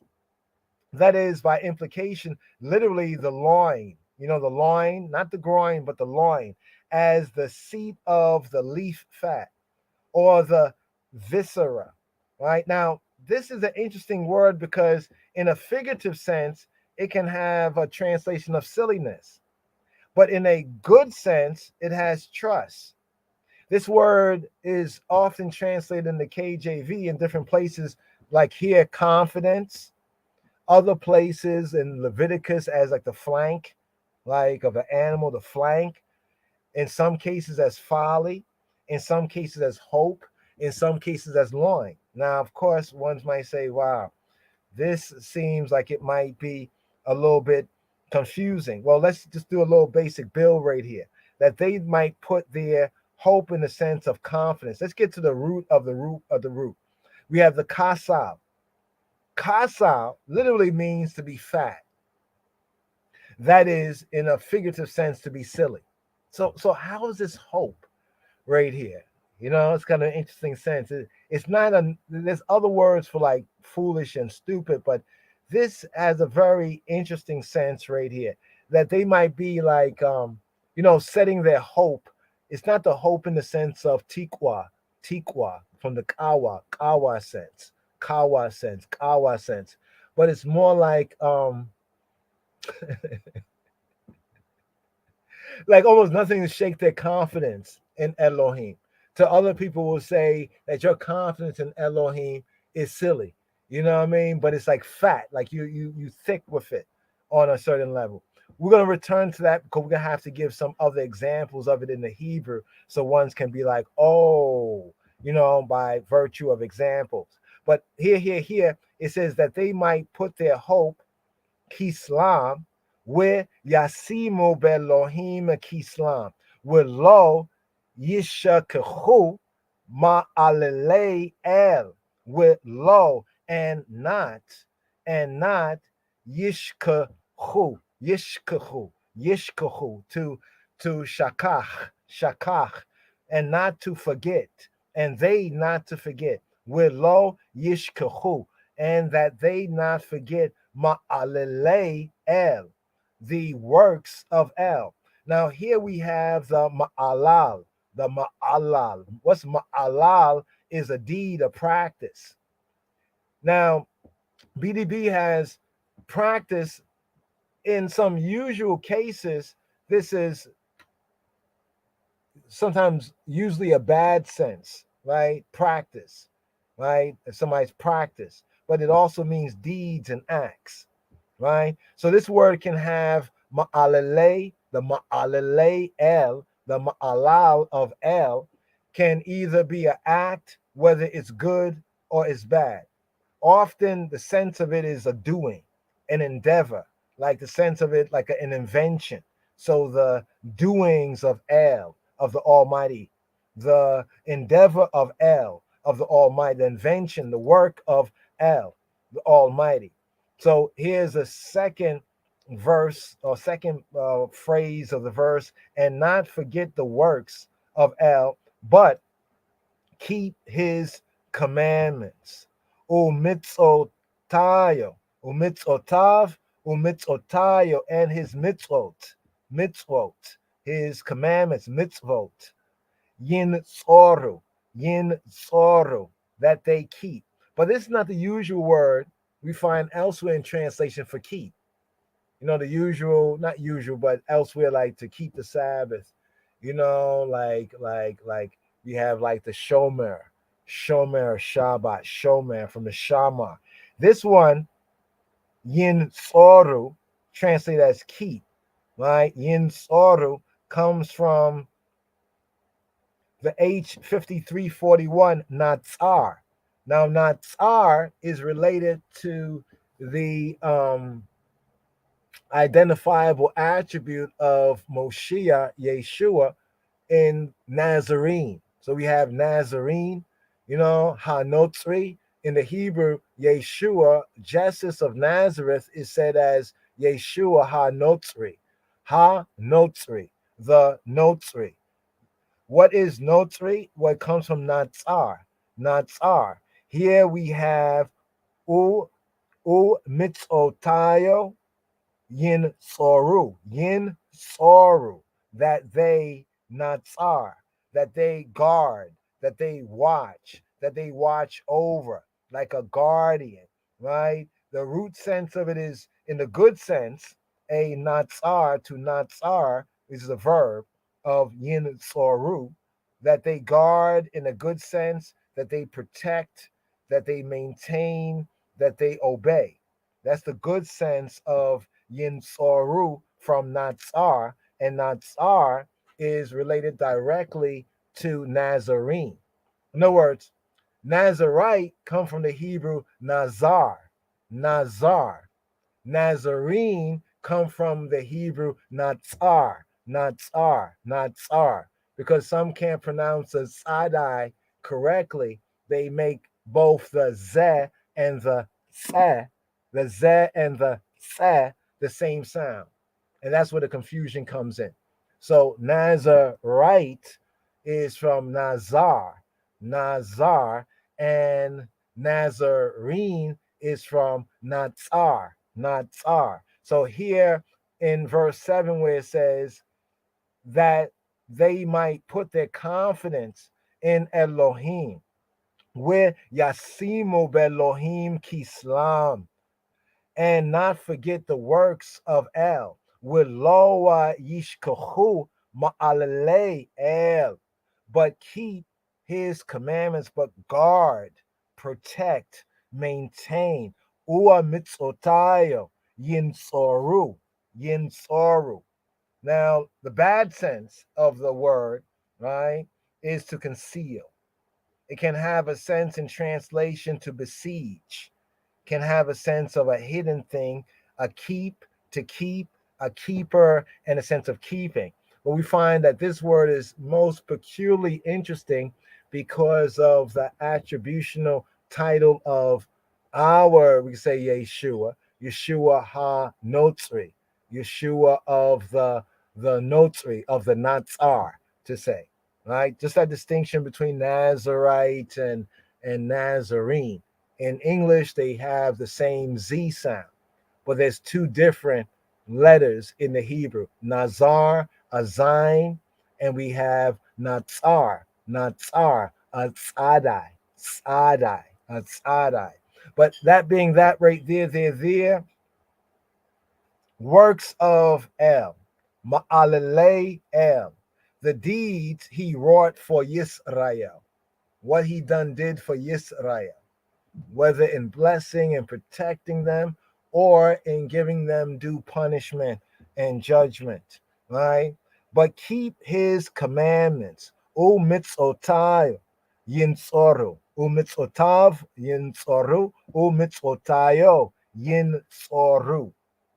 A familiarity with history has always been regarded by HaYehudim, by the Judeans, the Judahites, as a powerful factor in molding the really just thought of the young and inducing in them a sense of loyalty to Ha Elohim, to Eloheinu, and to their people. Again, a familiarity with history and our story has always been regarded by Ha Yehudim, by the Judeans, the Judahites, even we, the Black Jews, as a powerful factor in molding the really just thought of the young and inducing in them a sense of loyalty to Yah, to Eloheinu, Ainai Elohim, and their people. Quote, the Yehudi, the Jew, is what he is by the history of his fathers, the history of Ainai ancestors, and he would be losing his better self were he to lose hold of his past history. You hear that right there? One named J. Jacob said this right here.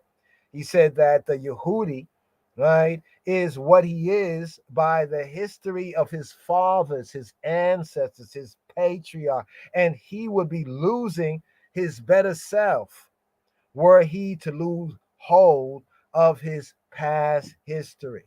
Like when Marcus Messiah Garvey said, well, the tree, without roots. But here, bringing it here to the eighth verse right here, Chabarim. And might not be as their fathers. Bringing it here to the eighth verse right here. And might not be like their fathers. And might not be as their fathers, a stubborn and rebellious generation. A generation that set not their heart aright, and whose spirit was not steadfast with El, with the Almighty. So here, the eighth verse right here. Willow Yehiyu, and not for them to be. Willow Lo, no, with lo and not Yehiyu. Ka abotam, kavotam. With lo Yehiyu kavotam. And not to be as abotam, as them fathers, them abot, right? Kabotam, not to be as their fathers, door a generation sorer, door sorer, door sorer, a stubborn, a stubborn umore, umore, and a rebellious, like a bitter.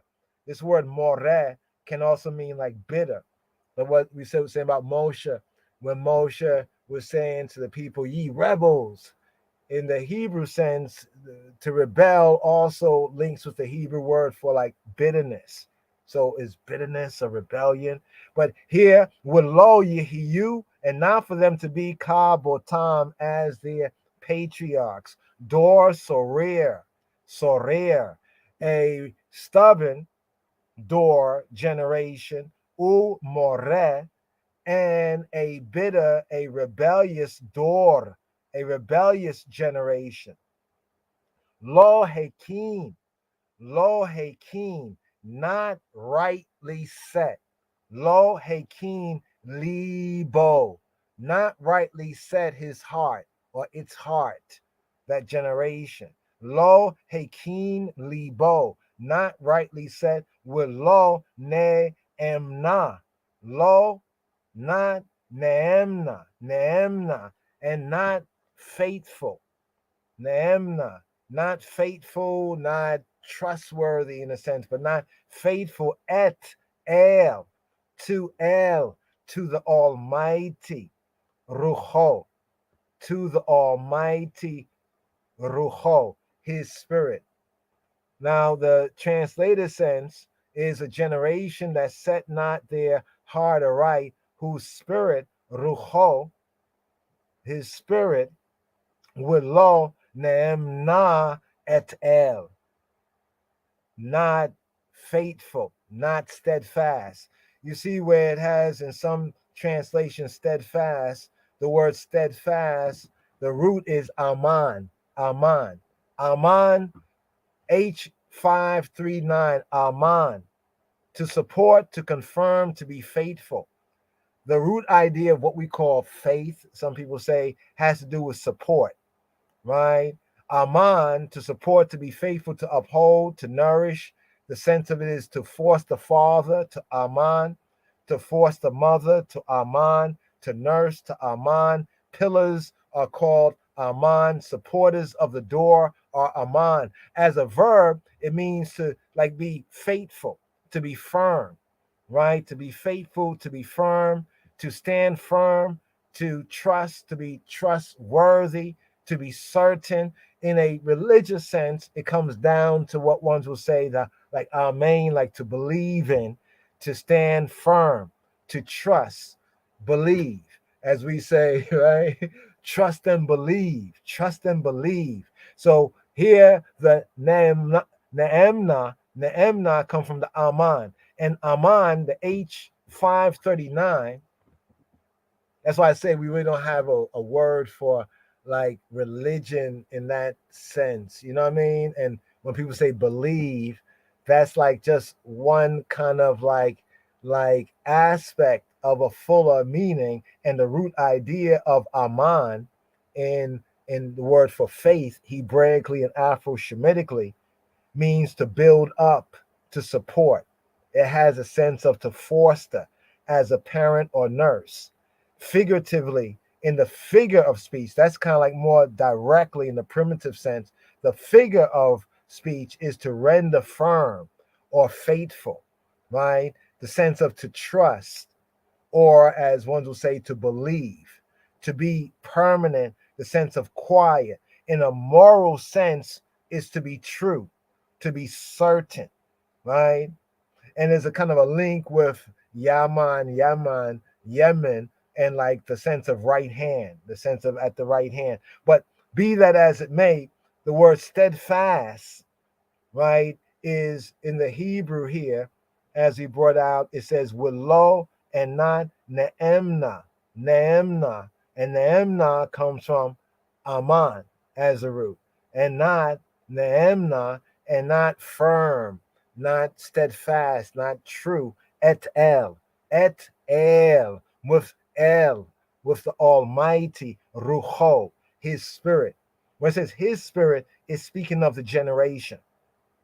Just to bring that out right there, it's speaking of the generation.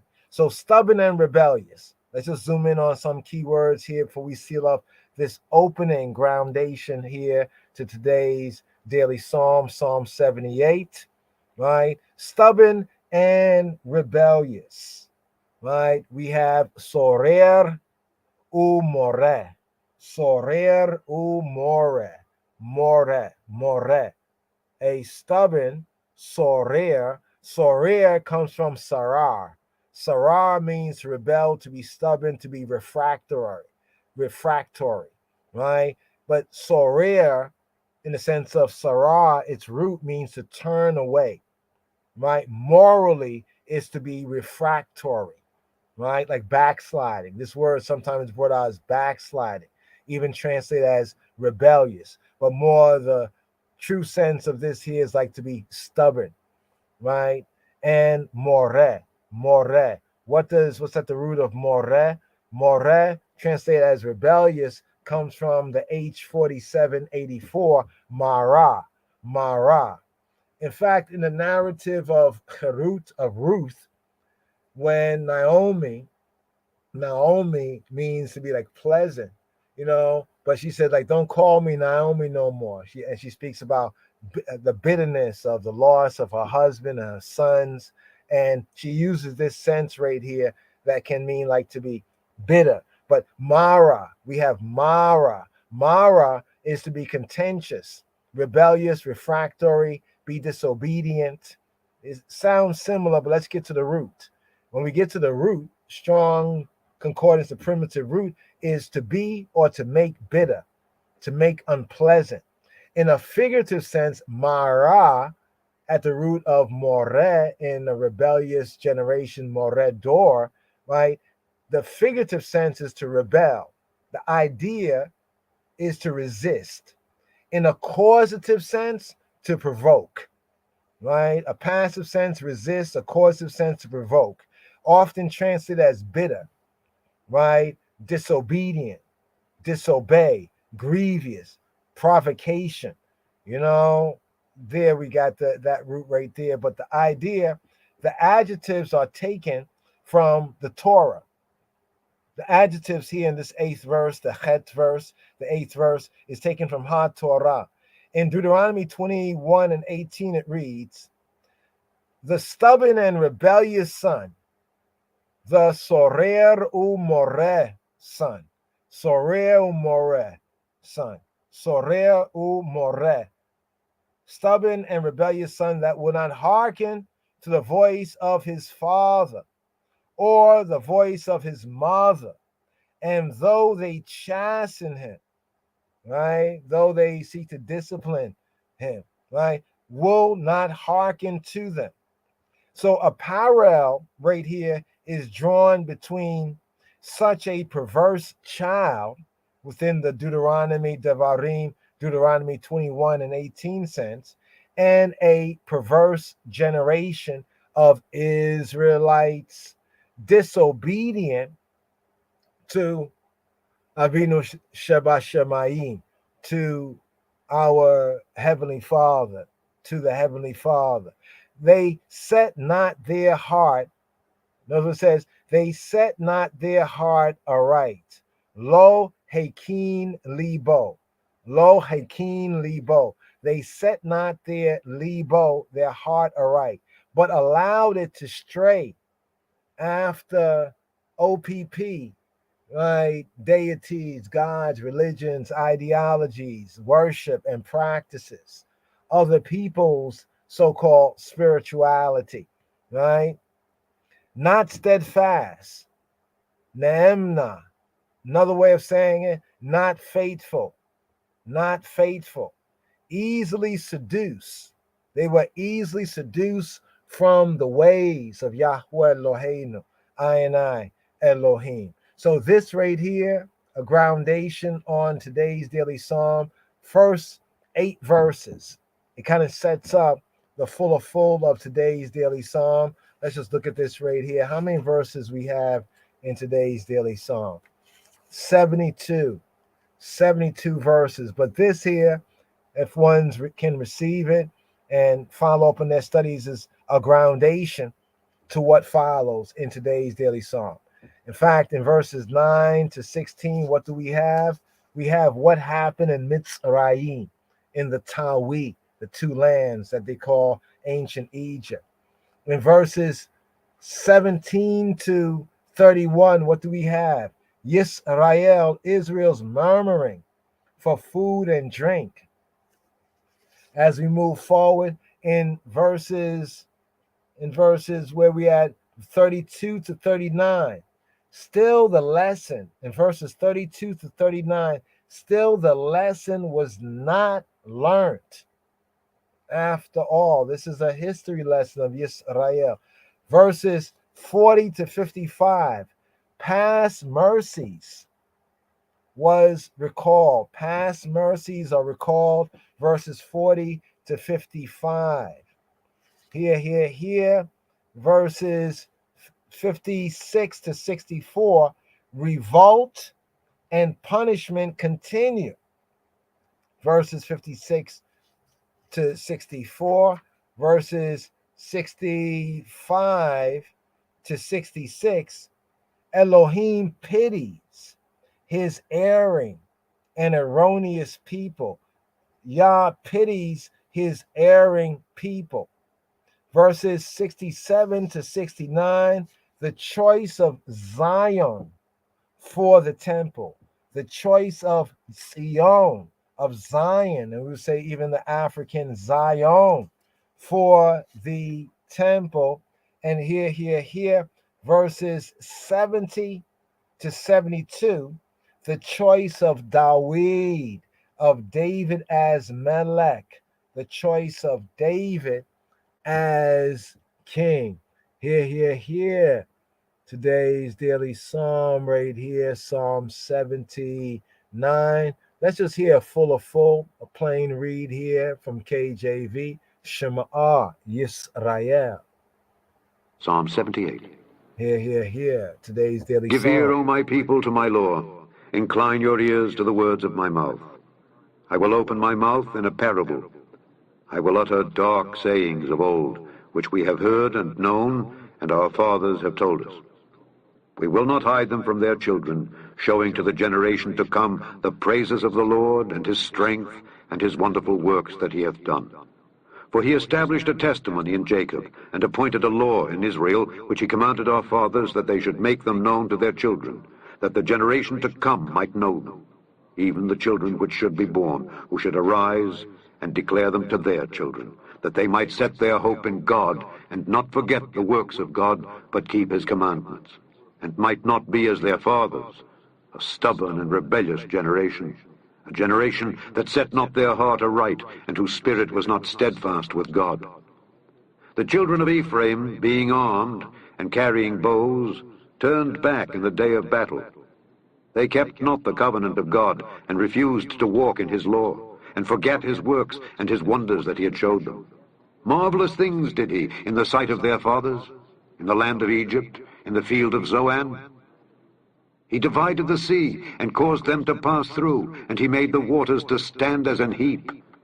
In the daytime also he led them with a cloud, and all the night with a light of fire. He clave the rocks in the wilderness, and gave them drink as out of the great depths. He brought streams also out of the rock, and caused waters to run down like rivers. And they sinned yet more against him by provoking the Most High in the wilderness. And they tempted God in their heart by asking meat for their lust. Yea, they spake against God. They said, Can God furnish a table in the wilderness? Behold, he smote the rock that the waters gushed out, and the streams overflowed. Can he give bread also? Can he provide flesh for his people? Therefore the Lord heard this, and was wroth. So a fire was kindled against Jacob, and anger also came up against Israel. because they believed not in God and trusted not in his salvation, though he had commanded the clouds from above and opened the doors of heaven and had rained down manna upon them to eat and had given them of the corn of heaven. Man did eat angels' food. He sent them meat to the full. He caused an east wind to blow in the heaven, and by his power he brought in the south wind. He rained flesh also upon them as dust, and feathered fowls like as the sand of the sea. And he let it fall in the midst of their camp, round about their habitations. So they did eat, and were well filled, for he gave them their own desire. They were not estranged from their lust. But while their meat was yet in their mouths, the wrath of God came upon them, and slew the fattest of them, and smote down the chosen men of Israel. For all this they sinned still, and believed not for his wondrous works. Therefore their days did he consume in vanity, and their years in trouble. When he slew them, then they sought him, and they returned and inquired early after God. And they remembered that God was their rock, and the high God their Redeemer.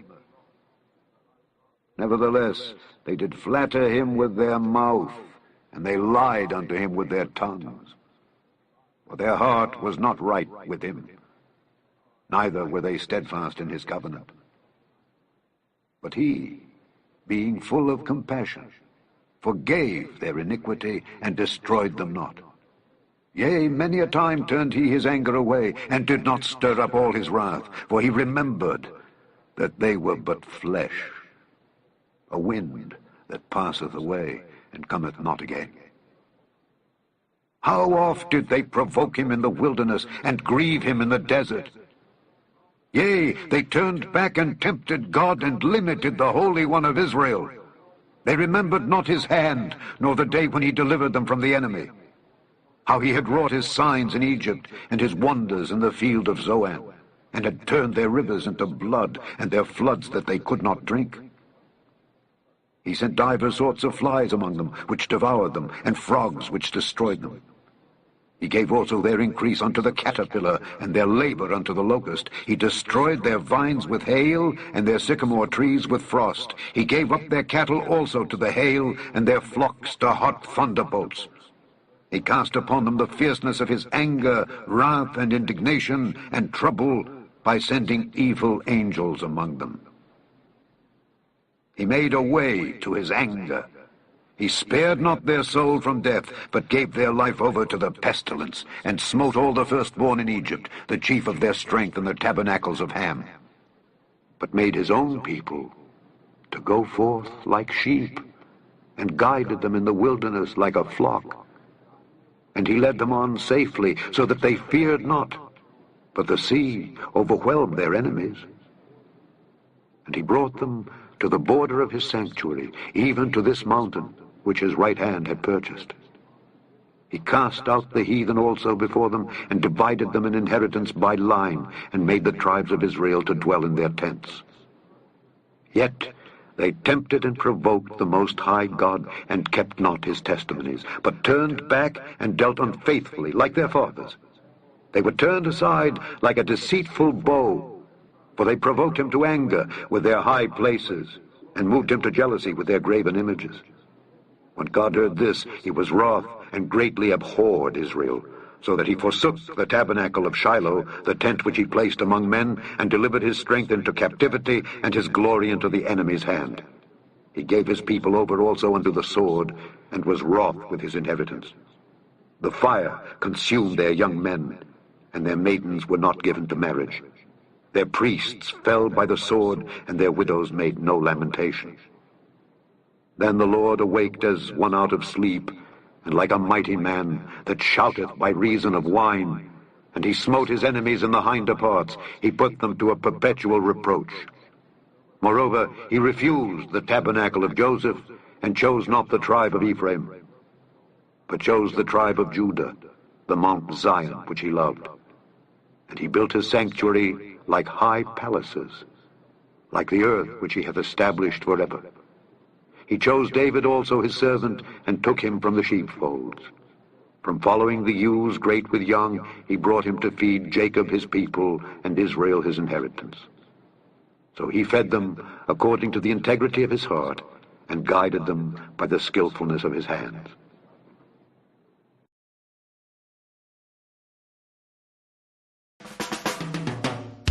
Yes, yes, yes.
Brothers keeper, right there, Israel vibration. Yes, evil shall slay the wicked. Yes, give thanks, Sharon Jackson, right there, destroy the wicked and evil in this world. Remove the wheat, yeah, from the tears. Show us, right, the unrighteousness, right, the unrighteousness that dwells in the house of Zion, Jerusalem, and we give you worship, Yahuwah, and we love Yah. Yes, yes, yes. Just reading that right there. They're here. Just with the time that we have today's daily psalm. It's 72 verses, gave a kind of an overview, the intro right there. So here, we gave like the alpha, first opening purpose of the psalm. And here, these last two sections, two or three sections here, we have verses 65 and 66. Elohim, Yah, pities his erring people, his people who are erring or erroneous, right, and errors. I give thanks for his mercy. Verses 67 to 69, the choice of Zion, for the temple, for the Haykal.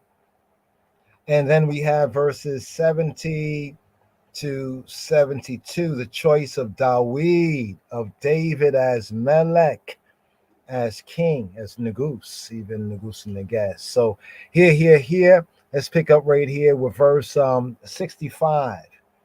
This section here, Elohim, Yahweh Eloheinu, and Elohim pities his erring people. KJV reads it like this right here. Then the Lord awaked as one out of sleep, like a mighty man that shouted by reason of wine.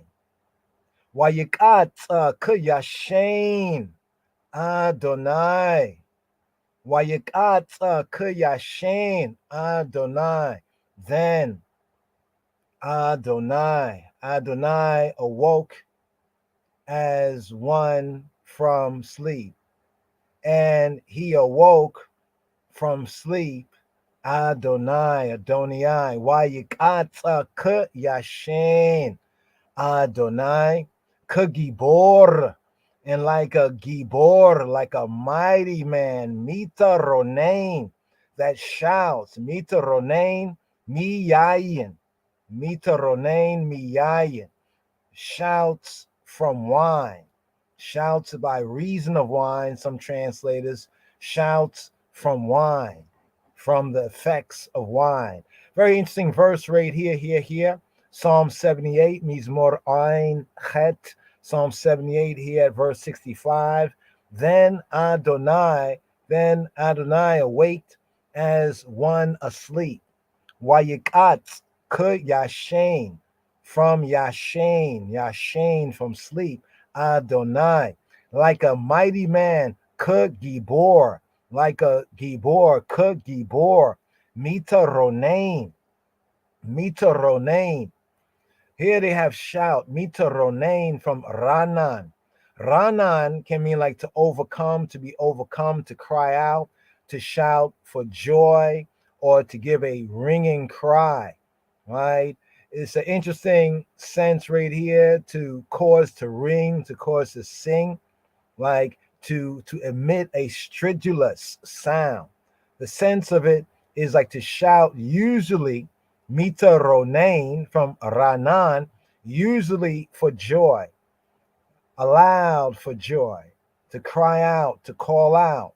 Mita ronain, me from yayin. Yayin is to say wine in Hebrew, yayin. In Amharic, it's like wayin, yayin, wine. Wayikatza kuyashin Adonai, kugibor mitaronain mi yayin. What do we have here?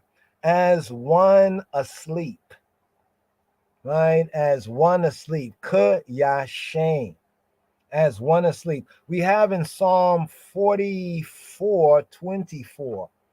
Psalm 44, right, verse 24. Right, let me just check this right here. 24 KJV Bibles. it might be verse 23, according to the slight difference from the Hebrew to the English. But here we have what it reads, awake. Why sleepest thou, O Adonai? Arouse thyself. Cast not off forever. Ura, ura, ura. Awake, ura. Awake, ura. Awake. Lama, lama. Why? Lama, la, for ma. What? Lama, for what or why? Lama.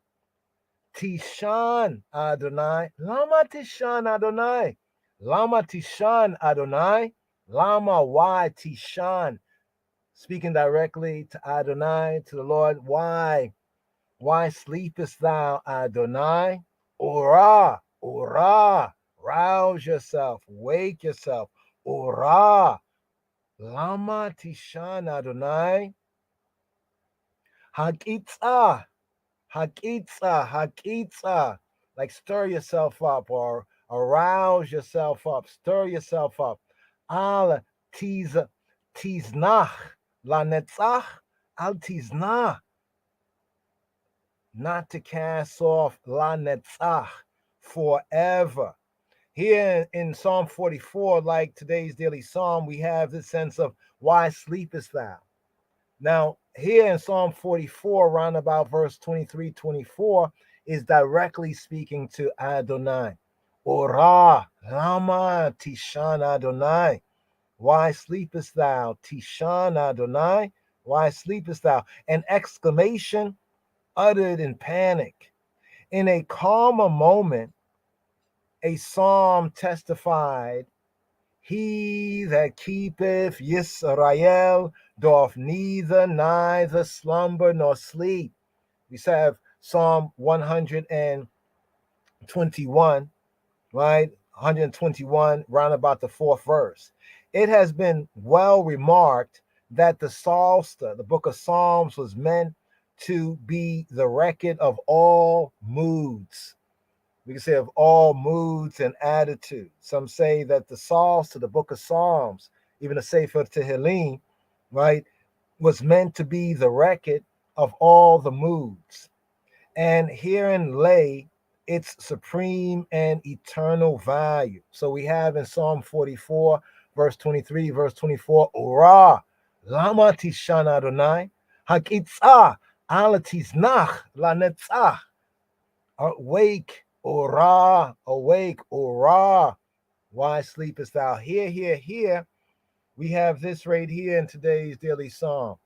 Now, here we have more of the third person sense. There was like the second speaking directly to him. Here speaking of him. Why yikatz, to awake. Why yikatz. Remember the second verse was hakitza from the yakatz, to awake, to awaken, to become active, to be awake. Yakitza.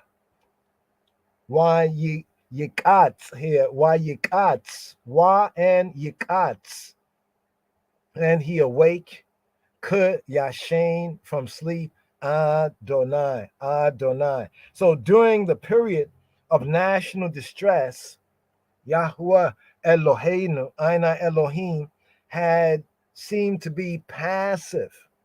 Testimony we get here in the Psalter is that during these times of national stress and distress, Yahweh Eloheinu seemed and appeared to be passive, like a sleeper. At length, right, he roused himself to activity on their behalf. So we have this testimony here in today's daily psalm, Psalm 78 at verse 65, and also Psalm 44 around about verse 23, Hebraically verse 24. But here we have Wayikatz Kayashen Adonai, and he awaked from sleep. Then Adonai awaked as one out of sleep, or as one from sleep. Kagibor, and as a gibor. Something that the word gibor, because it's used in Genesis or at least it's using the Hebrew Genesis where they translate, giant sometimes, and they confuse these terms. But Gibor basically means one who's strong, a Gibor, a strong man, a brave man, Gibor, a mighty man. The sense is like a powerful man, by implication, like a warrior. In a context, a Gibor can also, because it's a powerful, a strong man, it could be a tyrant too. A Gibor, a champion, a chief, right? Contextually, like a giant, but a mighty man, a valiant man. Gibor. So here, likening Yahweh Eloheinu anthropomorphically here, could Gibor, like a mighty man, Mita Ronain Miyayin, like a mighty man who shouts, right, from wine. It's an interesting concept here, ain't it? Recovering. Another translation brings out this particular sense. Then Adonai awaked as one asleep. Like a mighty man could Gibor, like a Gibor recovering from wine. Like a Gibor recovering from wine. Now, the verb, right, some say is of uncertain meaning, probably as a mighty man overcome, mita ronain, because the ranan like means like to sing or to shrill, to sing. It can mean to sing, right, both in two contexts, for joy or to sing in distress in that sense. But it has a primary sense of the sense of to overcome, when you overcome with such kind of emotion that some sound has to come out, whether a joyful sound or whether, a mournful sound.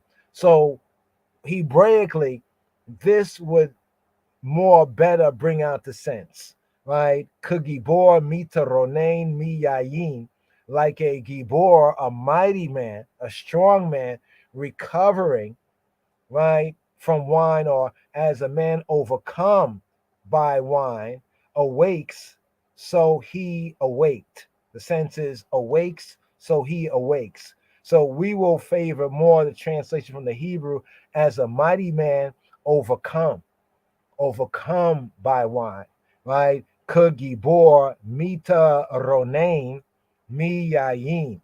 Here to the 65th verse here, the section here, Elohim pities his erring people. Verse 66, right? And he smote his adversaries backward. He put upon them a perpetual reproach. King James brings it out as, and he smote his enemies in the hinder parts, in the back parts. He put them to a perpetual reproach. The Hebrew right here, wayak, sarayo achor, cherpata olam, natana lamo. And he smote his enemies in the hinder part. Wayak. He smote, he naka, the verb root to strike, to smite, to hit, can mean like to beat, to slay, contextually like to kill, but the literal sense of it is to strike, whether striking one lightly or striking one severely, whether striking one literally or striking one figuratively, to strike, to clap. Like he clapped them, like to clap at. Wayak, sarayo,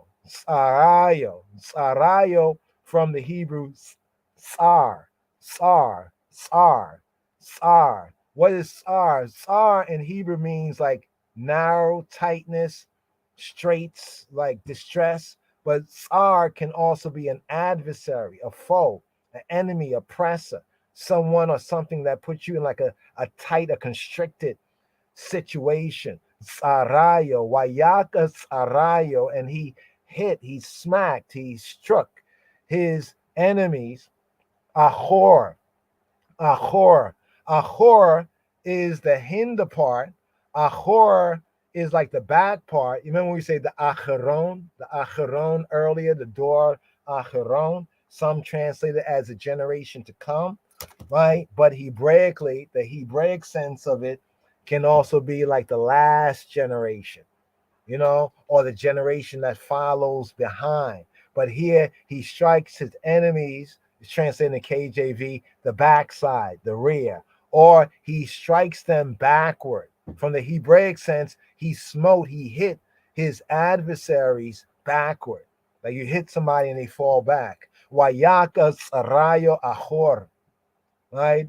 Cherpat olam, cherpat, a reproach, cherpat olam, forever, scorn, a forever scorn. Olam is world, but it has a contextual idea of forever, or perpetual, right? Like to the world without end, that continuation, that kind of cipher sense. Cherpata olam, Natan, he gave Lamo, he gave them, Lamo, Natan, Lamo, smote his enemies, smote his adversaries. In the hinder part, that's KJV, the Hebrew sense of Ahor, Wayak Sarayo, Wayak Sarav, Ahor. There's not that sense of there's no bet, be there, like bet Ahor. Like, so more the Hebrew sense would be he hit struck his adversaries backward. Wayak Sarayo Ahor, Cherpat Olam Natan Lamo, and he put them to a perpetual scorn or shame, alluding to the defeats of the Philistines, smiting the enemy backward. Like they come in this way and you hit them and they go back the same way they come and they rush in, right? But now they get hit and they rush out, or fall all the way back. So this is alluding to the defeats of the Philistines by Shaul, by Saul, and by David. Those two messiahs, you can say Hebraically, those two Christ, so to speak, of that time, anointed ones who had defeated the Philistines in their time, right? Perpetual reproach. A reverse on the battlefield is a cherpat olam,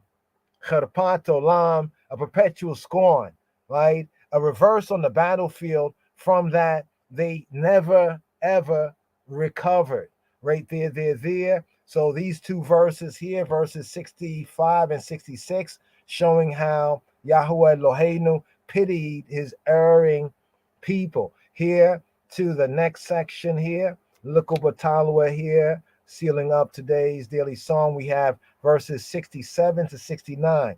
The choice of Zion, the choice of Zion for his Haykal, for his temple. KJV reads it as, moreover, he refused the tabernacle of Joseph and chose not the tribe of Ephraim. Does this have some prophetic significance, even in Rastafari? Just want to point that out. I'd like to have a reasoning on that. Where it says, moreover, he refused the tabernacle of Joseph. Not saying that Joseph, the patriarch, wasn't a good one. Not even to say our Rastafari Joseph, but Hana Selassie was a good one. But he refused the tabernacle of Joseph and chose not the tribe of Ephraim. Remember the 10 tribes, today's daily song, speaking, about the northern kingdom, addressing this to Yehuda. Here the Hebrew, Wayimas be'ohela Yosef, uva shevet Ephraim lo bahar.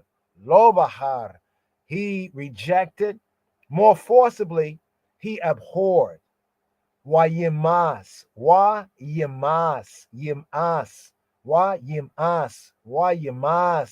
be'ohel. In the ohel, he abhorred in the ohel, the tent of Yosef, of Joseph. Uva shevet, ushebet, and the shebet, and the the tribe or the staff. Shebet can be staff, and Shebet also is tribe. In this context, the staff of Ephraim or the tribe of Ephraim, over Shevet Ephraim. This is speaking about the 10 tribes, y'all. The 10 tribes, also known as Ephraim, prophetically. Lo Bahar, Lo Bahar, Lo Bahar. He did not, Lo, not Bahar, not choosing, not him choosing. He did not choose. Abhorred, rejected. In today's daily psalm, even at verse 59, it says that Elohim heard, Shama, Elohim, and was wroth. Wayeta avar, and he greatly abhorred Yisrael. Wayim'as me'od be Yisrael, and he greatly abhorred in against Israel. Now, Israel in this context of the northern kingdom, once again, is Ephraim here, as we have in verse 67. The tent of Joseph, the Ohel Yosef. What is the Ohel Yosef? The temporary sanctuary, if you recall, in the scripts at Shiloh. Remember Shiloh? One time the tabernacle was at Shiloh. And Shiloh was in the territory of Ephraim, the territory of Ephraim, the son of Joseph, Ben Yosef. The ark, Ha-Aron, was never restored there. Once the ark went from there, it never returned there, bringing out this sense right here. Wayimas be'ohel Yosef uva shevet Ephraim lo bahar, because the temporary sanctuary was at Shiloh, and that was in the territory of Ephraim, the son of Joseph. The ark was never restored there. It was there at one time, and it never returned there. And on its recapture, after the ark was recaptured, remember the Philistine, yeah, they even captured the ark. Wow, right? It was recaptured by David, right? David recaptured the ark, and he brought it to Jerusalem, and he set it up at his castle, the seat of, we can say, the Davidic monarchy at Zion, at Zion. So the true Zion, right, relates to Davidic monarchy. You see, not to a pseudo-political, right, philosophy, but give us a teaching of his majesty. Here, verse 68. A couple more verses, brothers and sisters, right here. But chose the tribe of Yehudah. So after saying that about the tent of Joseph and the tribe, the scepter of Ephraim, Lo Bahar, he did not choose, but he chose the tribe of Yehudah, the Mount Zion that he loved, the Mount Zion that he loved. Wayibchar. So the last verse ended with Lo Bahar. He did not Bahar choose. This verse begins the next verse, Wa and Yibchar. Yibchar. And he chose or chooses, right? Eta Shevet, the scepter, the tribe, Yehuda. Wa Yibchar eta Shebeta Yehuda. Et Har Zion, the Mount Zion. So here connecting Yehuda with Har, Mount Zion, Asher, Ahab, that which Ahab, that which he loves, Ahab, right? Modern Hebrew, Asher, Ahev, right? Ancient pointing, Asher, Ahab, that he loves. So the tribe of Judah, the Shevet Yehuda, in whose territory the holy city was located. Ibn Ezra, one scholar, sees in the mention of this tribe an allusion to Dawid. And speaking of the Shevet Yehuda, Vayibchar et shevet Yehuda, but he chose the shevet of Yehuda, the tribe of Judah. The mention of this tribe alludes to David, who was born in Beit Lachem, the house of bread, Bethlehem, and a Judahite, Yehudi town. Mount Zion is mentioned. Now, this definitely makes the connection with Dawid HaMelech right here, Har Zion.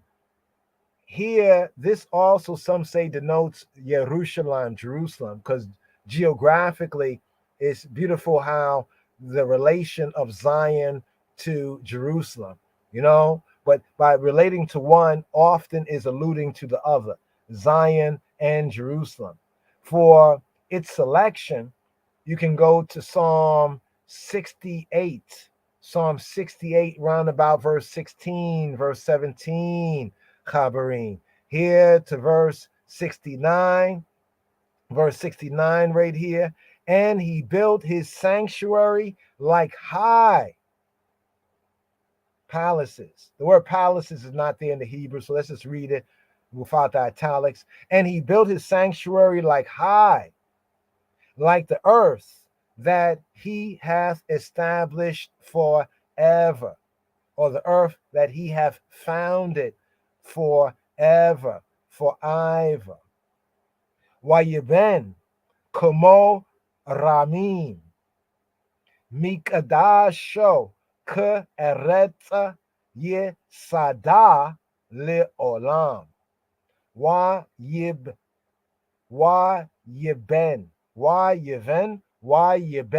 And he built. So KJV has, and what does KJV have again? Yeah, and he built. Wayeben.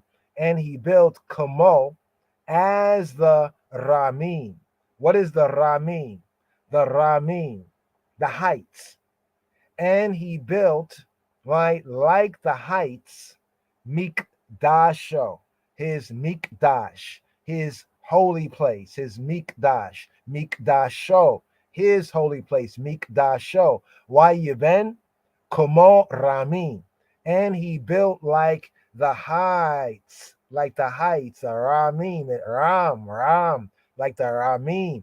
Wayeben Komo Ramim Mikdasho.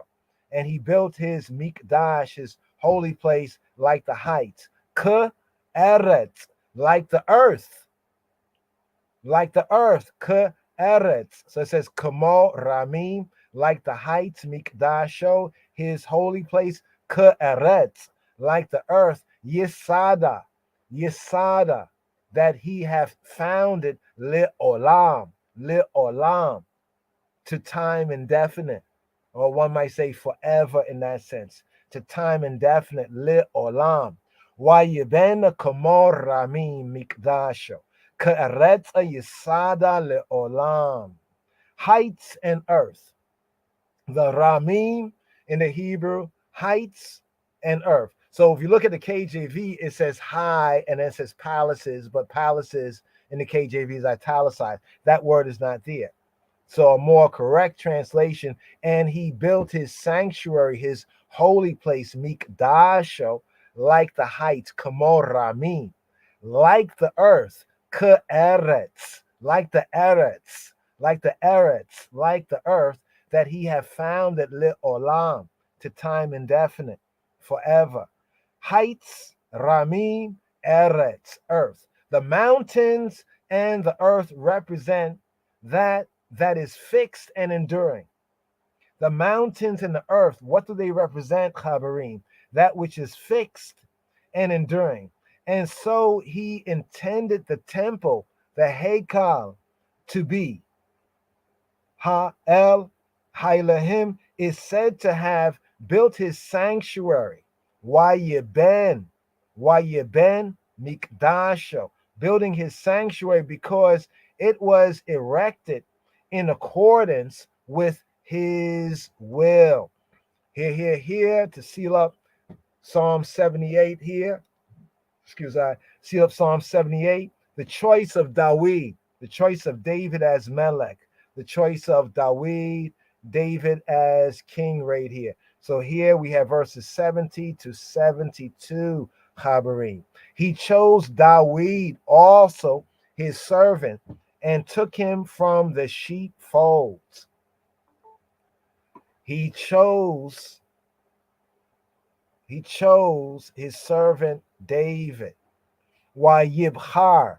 Again, that Yibchar. He chose Yehuda. It said, why Yibchar et Shebeta Yehuda in verse 68. But he chose the tribe of Judah. Why Yibchar be Dawid. He chose in Dawid Avdo, his servant. And he chose in David his servant. Why Yibchar be Dawid Abdo. Why Yikachehu, and he took him. Why and Yikache, and taking, and he taking who? He taking him. Why Yikachehu, and he taking him. Mia Mikaleot, from the Mikaleot, from the folds on, the Mikalaot on, the Mikalaot, the folds, the enclosures, Mikalaot of the son, the soan of the sheep, of the flock, we can say, of the fold, of the sheepfold. Wayibchar bid Dawid abdo. Wayikahehu mia Mikalaot soan, his servant, Avdo, his servant. This is a title of distinction. When we see servant, especially Abdo, his servant, Abdo, his Ebed is Abdo. And who is his Abdo? Dawid. Wayibchar bid Dawid Abdo. Abdo, his servant, a title of distinction applied to those selected by Yahweh Eloheinu, Aina Elohim, for his purposes. David, man after his own heart. It is used of David in 2 Shemuel, in 2 Samuel chapter 3, verse 18, as well as 2 Samuel chapter 7, verses 5 and 8. Here, 71st verse right here. From following the ewes, great with young, he brought him to feed Jacob, his people, and Israel, Yisrael, his inheritance. So here, May Achar, and from after, the sense of following, May Achar, from behind, Achar, May Achar Alot, May Achar Alot, Heya V'o, Lir Ot, Be Yaakov Amo, Uva Yisrael, Nachelato, his Nachelat, his inheritance. From following the ewes are the female, we can say like the female sheep, right? The female sheep, the females of the sheep. Here it says the ewes, right? The ewes right here.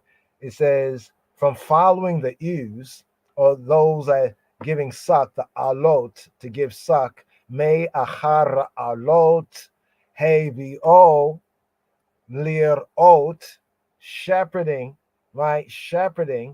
Right? Let me bring it out like this. From following the ewes that give suck, he brought him. This is more of the sense of it from the Hebrew. Meyachar alot hevo lir ot, right? From following the ewes that give suck, he brought him to be shepherd. To do what? To be shepherd. Lir ot, to shepherd. In other words, to shepherd. Be Yaakov, in Jacob, Amo, his people, over Yisrael, and in Yisrael, over Yisrael, Nachelato, his inheritance, to be shepherd over Yaakov. Thou shalt feed, literally shepherd my people Yisrael. This is what we have in 2 Samuel chapter 5, verse 2. The usual translation, thou shalt feed, or literally shepherd my people Israel. His charge of the flock was a training for his kingship. Again, David's charge of the flock, that experience was a training for his kingship when he had the responsibility of caring for the welfare, the shalom of Amo, of his people of Amo Yisrael. The Rabbinat, the scholars of Torah, made a similar remark of Moshe Rabbeinu, who was also a shepherd. We have this in Exodus chapter 3, verse 1, when Elohim called him to become Yisrael's leader.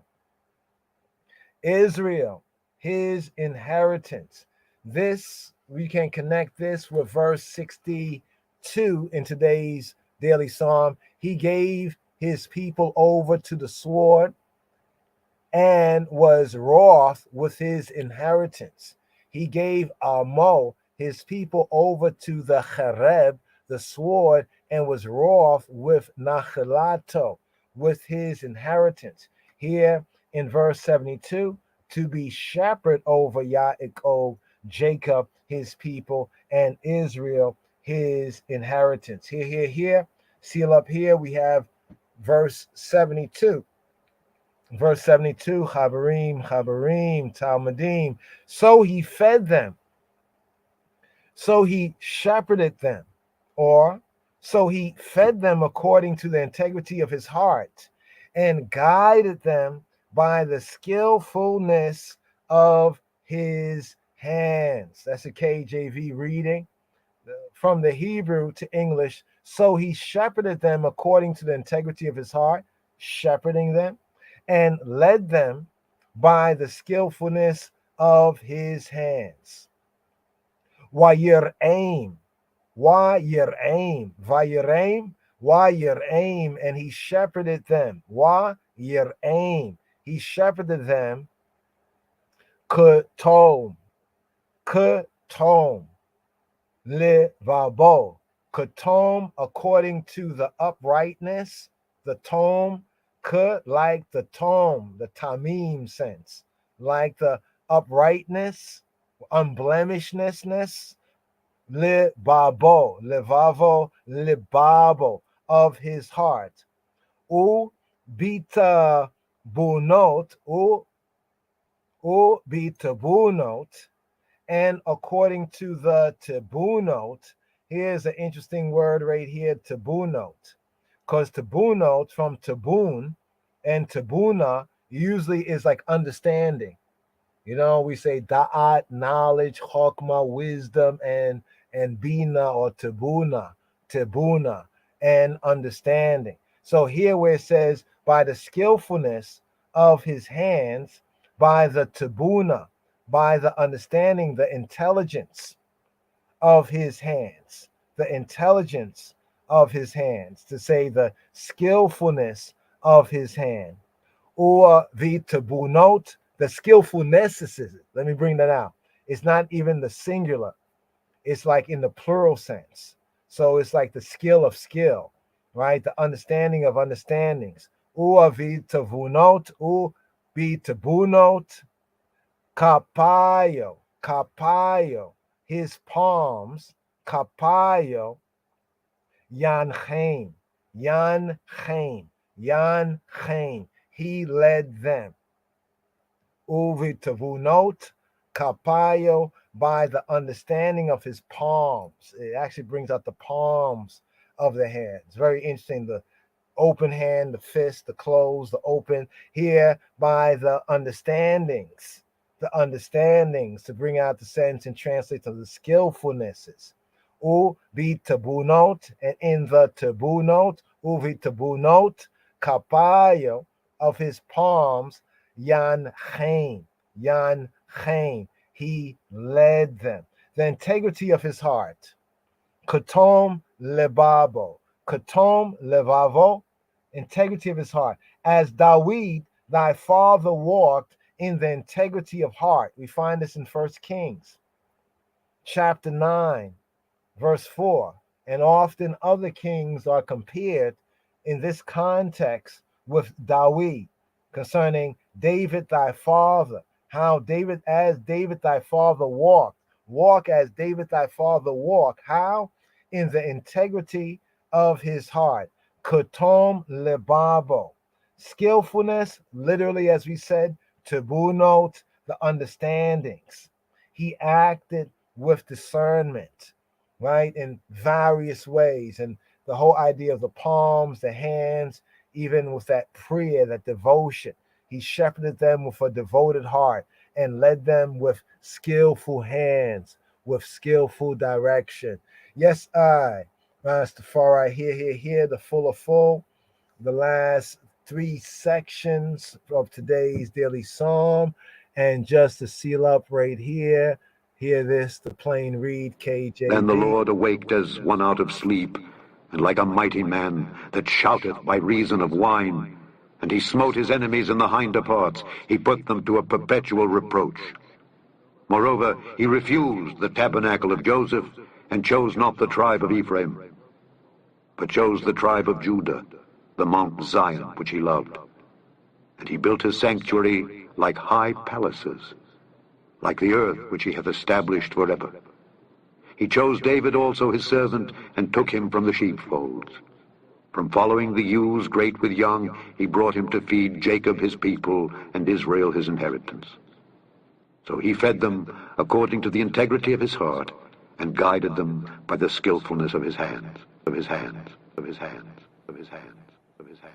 And here, Alpha Omega of this 72 verse psalm right here, Alpha and Omega right here. Shalom, Chaverim, Shalom, Yeshua, Shalom. You see, the Babylon system is a vampire, deceiving the people day by day, building church and university. Because now, when you check the church now, the Bible is good. The Bible reveals that when Christ comes, he will be the King of Kings and Lord of Lords, right? Now, when we look out, we say, I Selassie. Sent by the king, watch them wandering when me fly down far. We step on the beast and kick down with him like a slide down bar. We burning the system, we tell the youth if we fight guns war.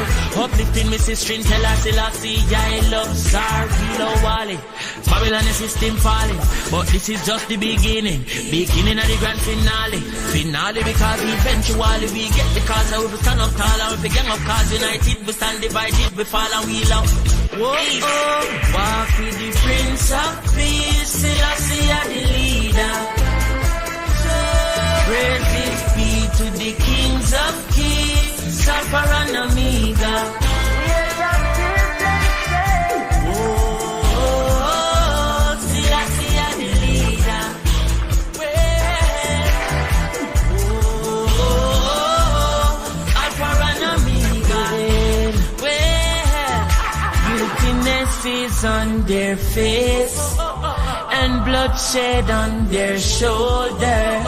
Turn from your sinful way, yeah, before lightning strike all over. Well, if I atrocity where your cause can get to you, then you have the other city fi come give me gun fi shoot. And I chat how you like the city, well this is the ugly truth. When you bring all the guns come give me give it to my recruit. Big revolution, one time the guns them turn pan the old politician. We bring it come in the first place, I should have found education. We make the youth them learn, instead of buy ammunition. And you want come run the next turn, go run up under your bed. Boy, put your hand on your head. Me terrible and me dread, corrupted politician fit dead. Boy, want me to coral garden, don't active valley garden. Coming like a pre every garden, no revolution, preach every garden. Go put this up in the cleaner, me want it, reach every reader. If you don't live like Haile Selassie, you not fit to be chronic leader. Walk with the Prince of Peace, Selassie are the leader. Praises be to the kings of kings, Alpha and Omega. Hear the children say, oh, Selassie are the leader.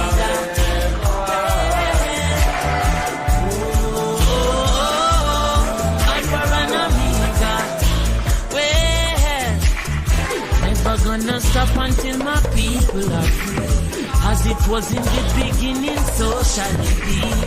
In the last days when the youth them are preached and terrible. Give thanks and praise for the kings of kings. Praises be to the Prince of Peace. Now stop, give thanks and praise to Alpha and Omega. Empress Marina. Is that the best way to reach people in your opinion? I am not trying to reach people. I am what I am. See, and there's a lot more people like me out there, which is my people. So I'm not trying to reach a strange people. The people that I'm reaching is my own people. We all know the same thing. We come in this time as our people. It's not nobody else people, but our people. Yes, yes, yes. Shalom, Chaverim. Shalom, Yeshua Shalom, Laila Tov. Good night, Boker Tov, and a good rise. Yes, I. Yeshua Shalom, Rastafari. Give thanks, give thanks. Toda, Toda Rabba. Hallelujah.